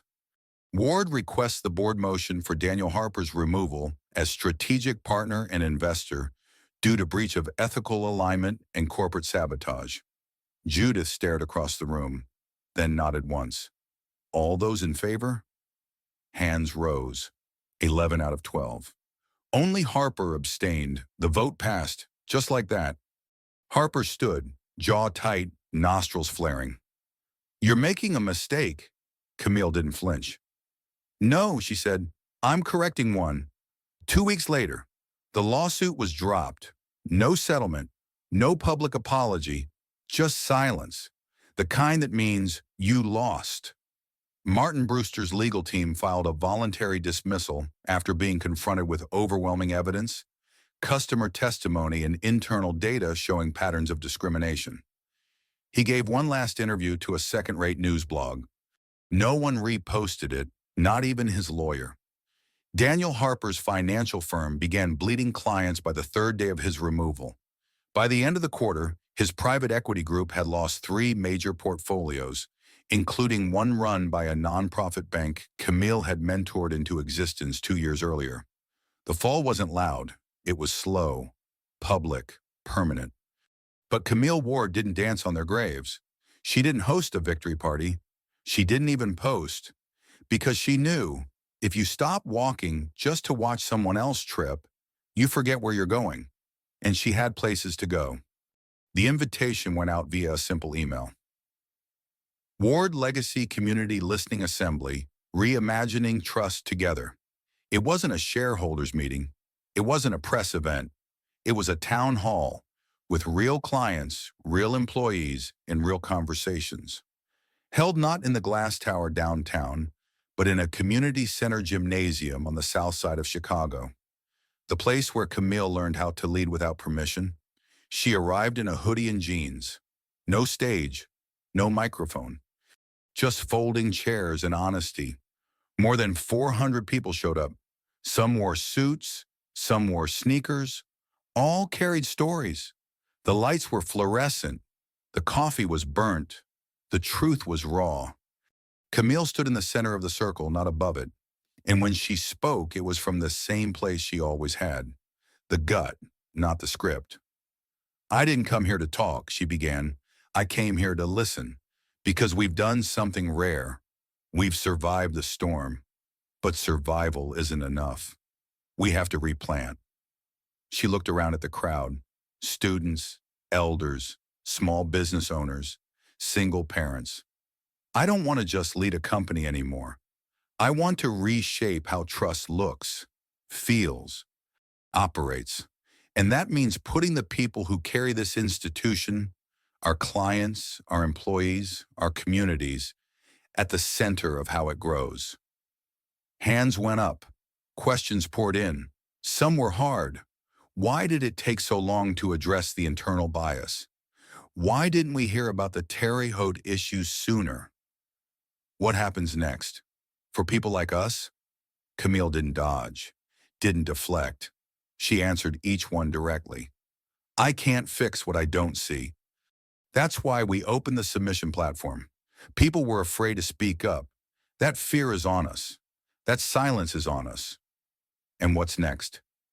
You, in this room, in our systems, on our boards, in our hiring, in our protocols. A former client stood and spoke through tears. I was told my account had been flagged for suspicious activity after I deposited $2,000 cash from a catering gig. You know how small that made me feel? Camille walked over and hugged her. Not for the cameras, just because it needed to be done. As the night wore on, something happened. Not applause, not cheer, ownership. People started exchanging numbers. Someone set up a Google form for continued local feedback. Another offered to host satellite versions of the listening assembly in Detroit, Philly, Atlanta. A college student offered to code a map-tracking equitable service in real time. A movement, not a moment. Camille didn't tell them to do any of that.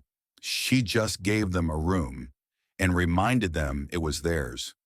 Later that night, after the chairs were stacked and the coffee had run out, Camille stood alone at the edge of the gym. Her father walked up beside her, silent for a moment. He looked at her, not as a daughter, not as a CEO, but as something more rare, a builder who hadn't forgotten her foundation. "You done?" he asked. Camille shook her head, smiling. "Just getting started." Friday, Ward Legacy Capital Headquarters, main auditorium, staff town hall. Camille stood backstage in silence. Not the nervous kind, not the kind that comes before a speech. This was the silence of reflection, the moment when you realize you've already said everything that matters. Now you're just walking it forward. Behind the curtain, she could hear the low murmur of hundreds of employees gathering.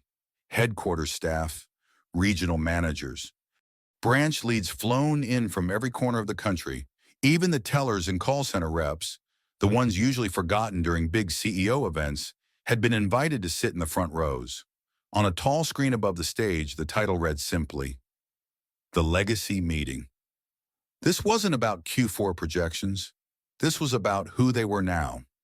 When Camille walked onto the stage, she wasn't introduced. There was no announcement, no jingle, no applause track. Just her, in a tailored black blazer over a charcoal hoodie, walking calmly to center stage. And the room? It stood. Every person, all at once, not in fanfare, but in recognition, not of her title, but of her truth.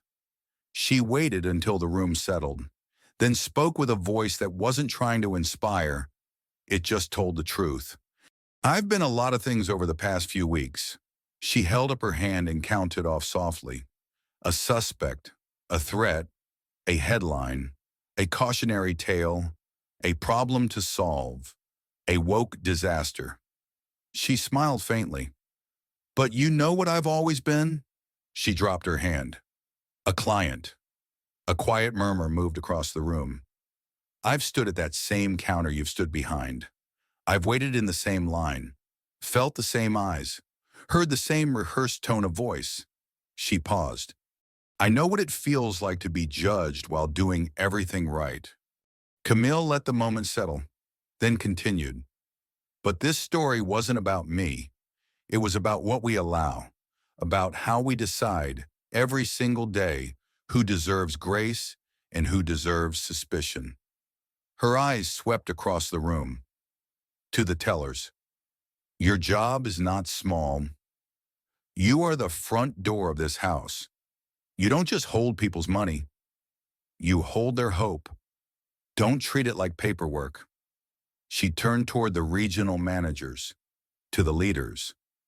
"Don't let compliance become complacency. Protocol should never be used as a shield for fear." And finally, she faced the back row, where the newest hires sat. To the new ones, "You don't owe this company loyalty. You owe yourself honesty. If this place ever makes you feel like your identity is a liability, speak. If no one listens, find me." Silence again. Not heavy this time. Sacred.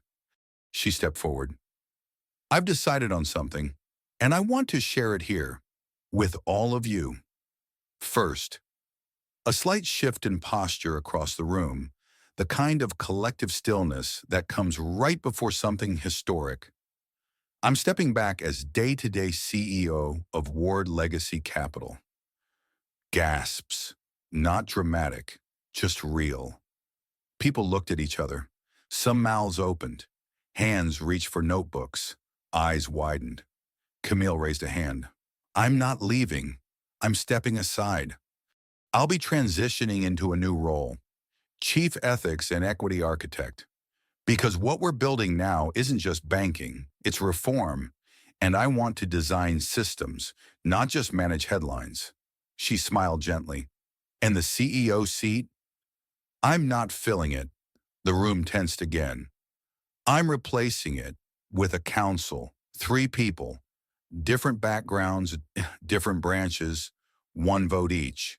All decisions made collaboratively. She paused. From now on, power here isn't going to be concentrated. It's going to be shared. She waited. No one clapped. Not because they didn't agree, but because the weight of what she said hadn't fully landed yet. Then a hand went up. A young employee, barely out of college. Why now? Camille looked at her. Because now I finally trust the room. Camille stood in the center of the stage, hoodie under blazer, eyes steady, hands open.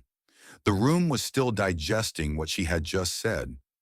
No more single CEO. No more hierarchy where one voice could be silenced or feared. 3 people, 1 council, shared power, transparent leadership. And now it was time to show the room who those 3 voices would be. I didn't pick these people because they were perfect, Camille said, pacing slowly, thoughtfully. I picked them because they understand what it feels like to be on the other side of power. She looked toward the front row and nodded. A woman stood, mid-40s, cornrows pulled into a tight bun, deep brown skin and eyes that had seen too much, too early. Camille smiled. Please welcome the first of your new co-CEOs, Kendra Lewis. Applause rose, tentative at first, then growing as people recognized her. Kendra had started at Ward Legacy 10 years ago as a night shift call center agent. A single mom, 2 kids, had to fight to be promoted after her manager said she was too direct for customer-facing roles. Now, she would help lead the company. Kendra stepped up slowly, visibly emotional but grounded. I was trained to speak softly and sit straight, she said. Now I know better. Now I speak so the next girl doesn't have to raise her hand twice to be heard. Camille turned next to the second row. A man stood, young, early 30s, tall, lean, Indian American, with a slight limp from an old basketball injury. His navy shirt was tucked awkwardly into khakis that hadn't seen a dry cleaner in weeks. This, Camille said, is Ravi Mehta. Teller, Indianapolis branch. More murmurs now, curious, some even confused, but Camille's voice never wavered. 2 years ago, Ravi reported a regional manager for manipulating client records. No one believed him at first. HR sat on the complaint. The manager got promoted. Ravi got relocated. She let that settle until we reopened the case last month. People turned toward Ravi now with new eyes. Applause started, faster this time. Ravi stepped forward, modest but strong.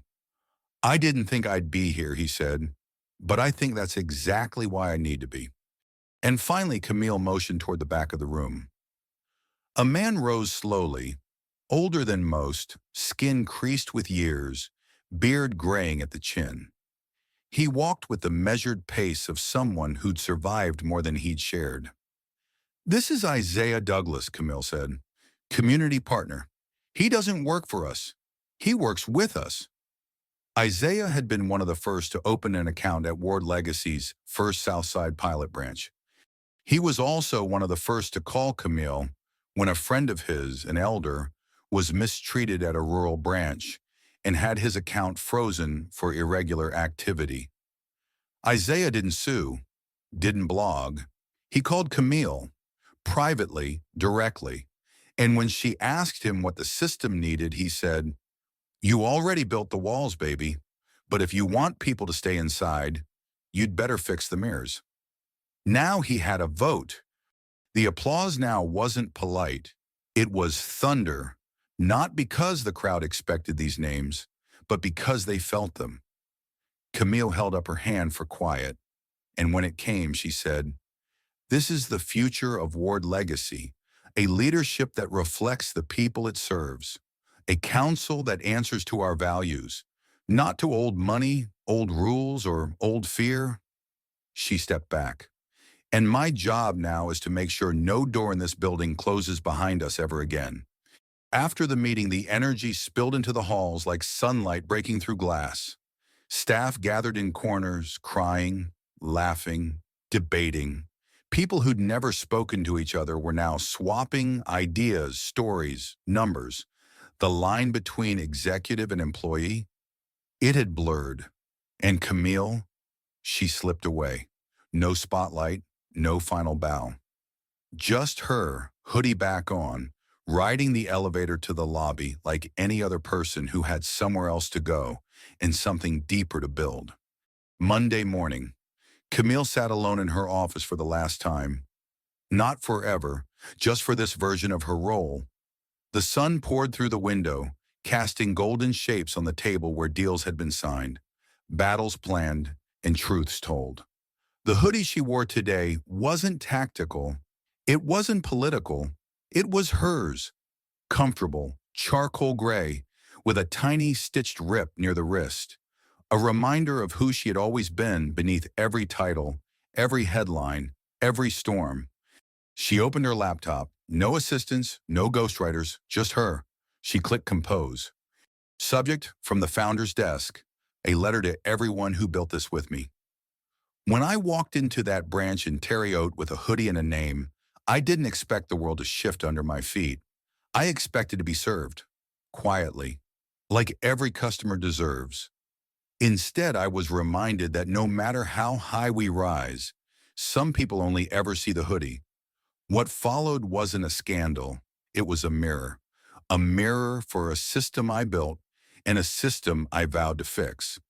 Over the past weeks, I've been called arrogant, divisive, dangerous, but I've also been called brave, necessary, and right.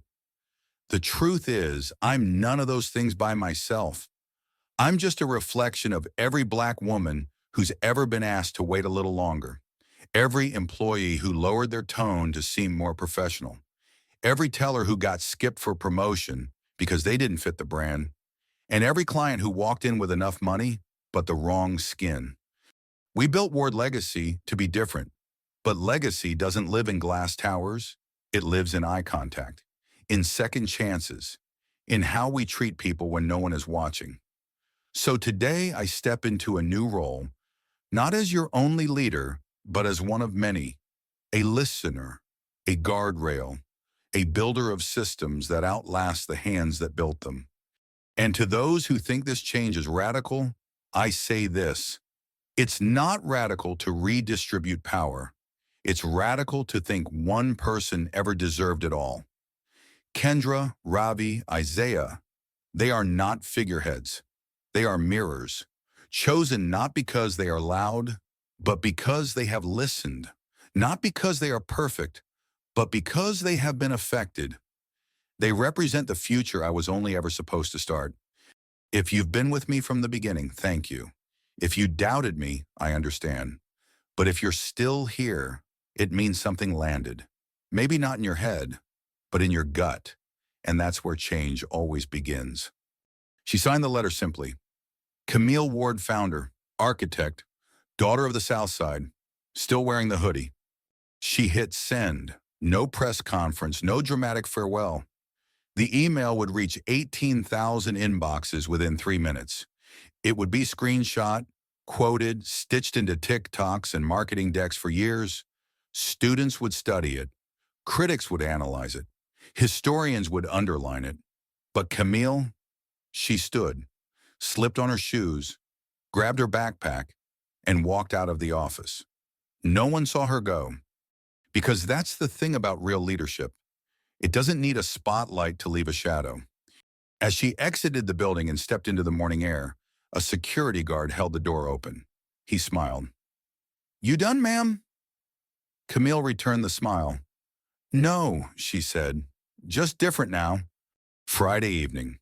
A light drizzle fell over downtown Indianapolis, turning the sidewalks slick and the air thick with petrichor. The city, always in motion, slowed under the weight of weekend traffic and soft gray skies. But if anyone walking those streets had glanced up just once, they might have noticed her, a solitary figure, moving quiet, hood up. Camille Ward walked alone. No entourage, no board members, no press, just a beat-up leather backpack slung over one shoulder and a pair of sneakers that had seen every kind of carpet from courtroom to conference stage. No one recognized her. Not at first. Not until she passed the newsstand on the corner of Washington and Delaware, where a headline sat behind fogged-up glass. Ward Legacy revolutionizes executive power. The hoodie that changed banking. The photo was simple. Her silhouette on stage, one hand raised, standing beside the three new co-CEOs. She stopped for just a moment, read the headline, and smiled. Not because of pride, but because they got it almost right. This wasn't about the hoodie. It never was. The hoodie was just the symbol. The real story? That a black woman could walk into her own building, unannounced, uncelebrated, and unapologetically herself, and demand not just service, but change. That she could refuse to play the part, then rewrite the whole script. And that when they told her she didn't belong, she didn't argue. She built something they couldn't deny. As Camille turned the corner, a young man, maybe 21, maybe younger, was standing in front of a closed-up shoe store, hoodie soaked through, a tattered folder tucked beneath his arm. He looked up. Their eyes met. His widened. "Wait, yo, are you her?" Camille didn't answer right away. He took a step forward, stammering. "The banking lady, right? The one that, man, you snapped on them. My sister showed me your clip. You a legend in my dorm. Straight up." She smiled soft. "I'm just someone who didn't sit down when they told me to." He grinned. "Well, you made me want to stop whispering in classrooms. That mean anything?" Camille looked at him for a long second, then nodded. "It means everything." They stood under the awning, the rain picking up around them like a rhythm building in the background. "You going somewhere?" he asked. Camille glanced at the sky, then back at him. "Yeah," she said, "but not alone." Back at Ward Legacy headquarters, three new leaders were beginning their first late-night work session. Kendra was drafting new onboarding language for tellers that began not with compliance, but with compassion. Ravi was implementing an anonymous branch feedback tool created by interns from the community pipeline.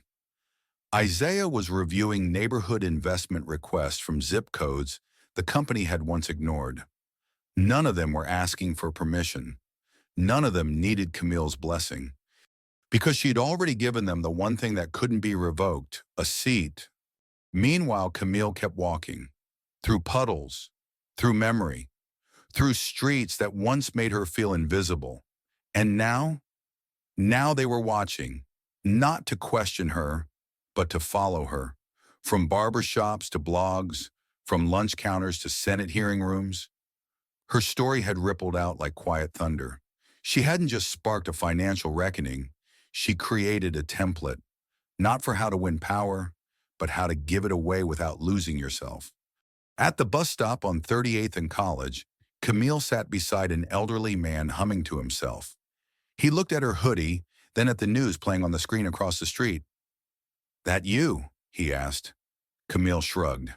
He chuckled. "Well, if it is, you did good. You held your line. We don't get to hold our line much, do we?" Camille leaned back. "No," she said, "but we get to draw new ones." He nodded, satisfied, then said nothing more. And as the rain slowed and the sun broke through the clouds in thin slivers of gold, Camille stood up, slipped her hands into her hoodie pockets, and walked on, not into the sunset, not into history, but into whatever came next. Because the hoodie wasn't the ending, it was the signature. And Camille Ward, she wasn't done signing her name. 1 week later, Southside Chicago, Saturday afternoon. Camille stood in the back of a middle school auditorium that hadn't seen a fresh coat of paint in 10 years. The lights flickered. The mics squeaked. The chairs were plastic and too small for most of the grown-ups who sat in them. But none of that mattered, because every single seat was filled. This wasn't a press event. There were no logos, no official invites, no hashtags. It was a youth leadership summit, hosted by a local community org, funded anonymously, organized by two college sophomores and a high school counselor with no budget but an email list and a mission. And Camille, she wasn't the keynote. She was just there, wearing jeans, hoodie zipped halfway, sitting in the last row with a notebook and a half-empty bottle of water, just like any of the dozens of students who'd come to learn how to find their voice. She hadn't come to speak, but she hadn't come to be silent either. At the front of the room, a young girl stood on stage, maybe 15, maybe younger, black, glasses slightly crooked, hands shaking a little, but voice steady. "My teacher told me once," the girl began, "that if I ever wanted to be taken seriously, I should stop talking like I was mad all the time." She paused, swallowing the tension in her throat. "I wasn't mad. I was honest. But after that, I stopped raising my hand." Murmurs in the room. Heads nodded. The girl exhaled. "But then I saw this lady on YouTube. Black woman. Hoodie on. Didn't yell. Didn't cry. Just stood there and said, 'I'm not here as your boss. I'm here as a client.' And I thought," she looked down, then back up, "if she could say that and not shrink, maybe I could raise my hand again too." The room clapped, not out of politeness, out of recognition. And Camille, she stood slowly, without being called, without a mic. She walked forward, hoodie up now, and stood next to the girl, whispered something in her ear. The girl nodded, eyes wet. Then Camille turned to the audience and spoke with no amplification at all. Just her voice, natural, unforced, whole. "Let me tell you something," she began. "They told me I needed to wear heels and speak soft, that I had to lead like I was lucky to be invited, that if I ever showed my anger, even once, I'd lose everything." She looked around the room. They were right, and I still did it. Scattered laughs. And then she got real quiet. But here's what they didn't expect. I wasn't leading for myself. I was holding the door. So one day you wouldn't have to knock. The girl beside her blinked hard. Camille looked down at her. "You got something to say? Don't whisper it." She handed her the mic. "I already said mine." Later that night, Camille walked alone through the neighborhood. Same cracked sidewalks, same bent street lights, same rhythm of bass-heavy cars and screen doors creaking open 2 blocks down. She passed a mural someone had spray painted on the side of an old laundromat. It was rough, amateur, barely even legal, but she stopped in front of it. It was her, not her face, just her outline. Hood up, shoulders square. The words painted underneath. "Let them see the hoodie, and then show them what it holds." She stared at it for a while, not smiling, not crying, just breathing. Because for the first time in her life, Camille wasn't walking alone. That night, in a quiet email with no subject line, she sent a message to her team. "Let's fund 10 more youth summits next quarter. No branding, no strings, just the next one's coming. Sunday morning, city bus, Route 8, eastbound." Camille sat near the back, hoodie pulled halfway over her head, earbuds in, no music playing. Just the rhythm of wheels on concrete and the occasional sigh of the doors as they opened and closed for strangers with stories no one had asked about. Outside the window, the world was gray and slow, like it hadn't had its coffee yet.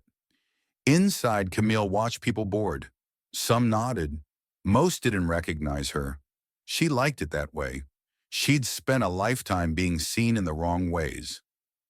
Now she was learning the quiet joy of being known without being noticed.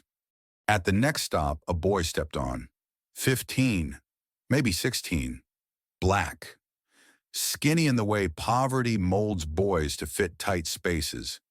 He clutched a crumpled application in his hand, one of those thick ones from a city youth program or scholarship committee. He wore a hoodie 2 sizes too big, the sleeves covering half his fingers.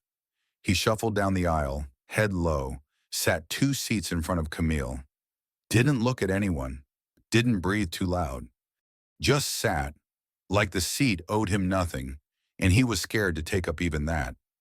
Camille watched, not with pity, with recognition. She saw the way he folded the application tighter when someone glanced over, the way he kept checking the stop buzzer, like he wasn't sure if he deserved to press it. She knew that body language. She'd worn it. After 3 stops, she stood and moved 1 row up, sat beside him, didn't speak, didn't push, just waited. Eventually, he looked up, just a flicker, then away. She spoke softly. "That for a job?" He hesitated, then nodded. "Summer youth internship," he muttered. "Where at?" "City housing program. They got 1 or 2 spots left. Got an interview." Camille nodded. "You nervous?" He shrugged. "Don't think they gon' pick me." She paused, then leaned in a bit. "They won't if you talk like that." He smirked without smiling. "Don't matter. I ain't got nobody writing me letters or nothing. Just figured I should try." Camille reached into her bag, pulled out a pen, tapped it gently on the folder in his hand. "You already did the hard part," she said. "You showed up." He looked at her for the first time, really looked, eyes narrowing, unsure. "You that lady?" he said, voice low. She didn't answer. "You the one with the hoodie? The bank lady?" Still, she said nothing, but her eyes softened. "You said people like me shouldn't have to prove we human first." Camille smiled. "Still believe that?" He swallowed hard, then asked barely above a whisper, "You think I got a shot?" She looked him dead in the eye. "You are the shot." The bus slowed, his stop. He stood, nerves returning all at once. Camille reached into her pocket, pulled out a folded index card, scribbled something, handed it to him. He read it silently, then looked at her, eyes wide. "You wrote me a letter of rec?" "No," she said. "I wrote them a warning." He blinked. "What?" She smiled. "If they overlook you, I'll know. And I don't let good things go invisible." He nodded, slower this time, shoulders a little straighter. And just before stepping off, he turned. "Thanks, miss." She didn't finish the name for him. Didn't need to. Just lifted her chin, and he smiled. For real this time. The bus rolled on. Camille leaned back, closed her eyes, and breathed. Not because she was tired, but because the next fight would come. It always did. But now, she knew the next one wouldn't start with her. It would start with him, or the girl at the summit, or the thousands of clients who now walked into banks like they belonged, because someone like them once refused to be treated like they didn't. In a world built to overlook, the hoodie had become the highlighter. And Camille, she kept walking, not for credit, not for glory, but for who's coming next. Camille's walk didn't end with applause.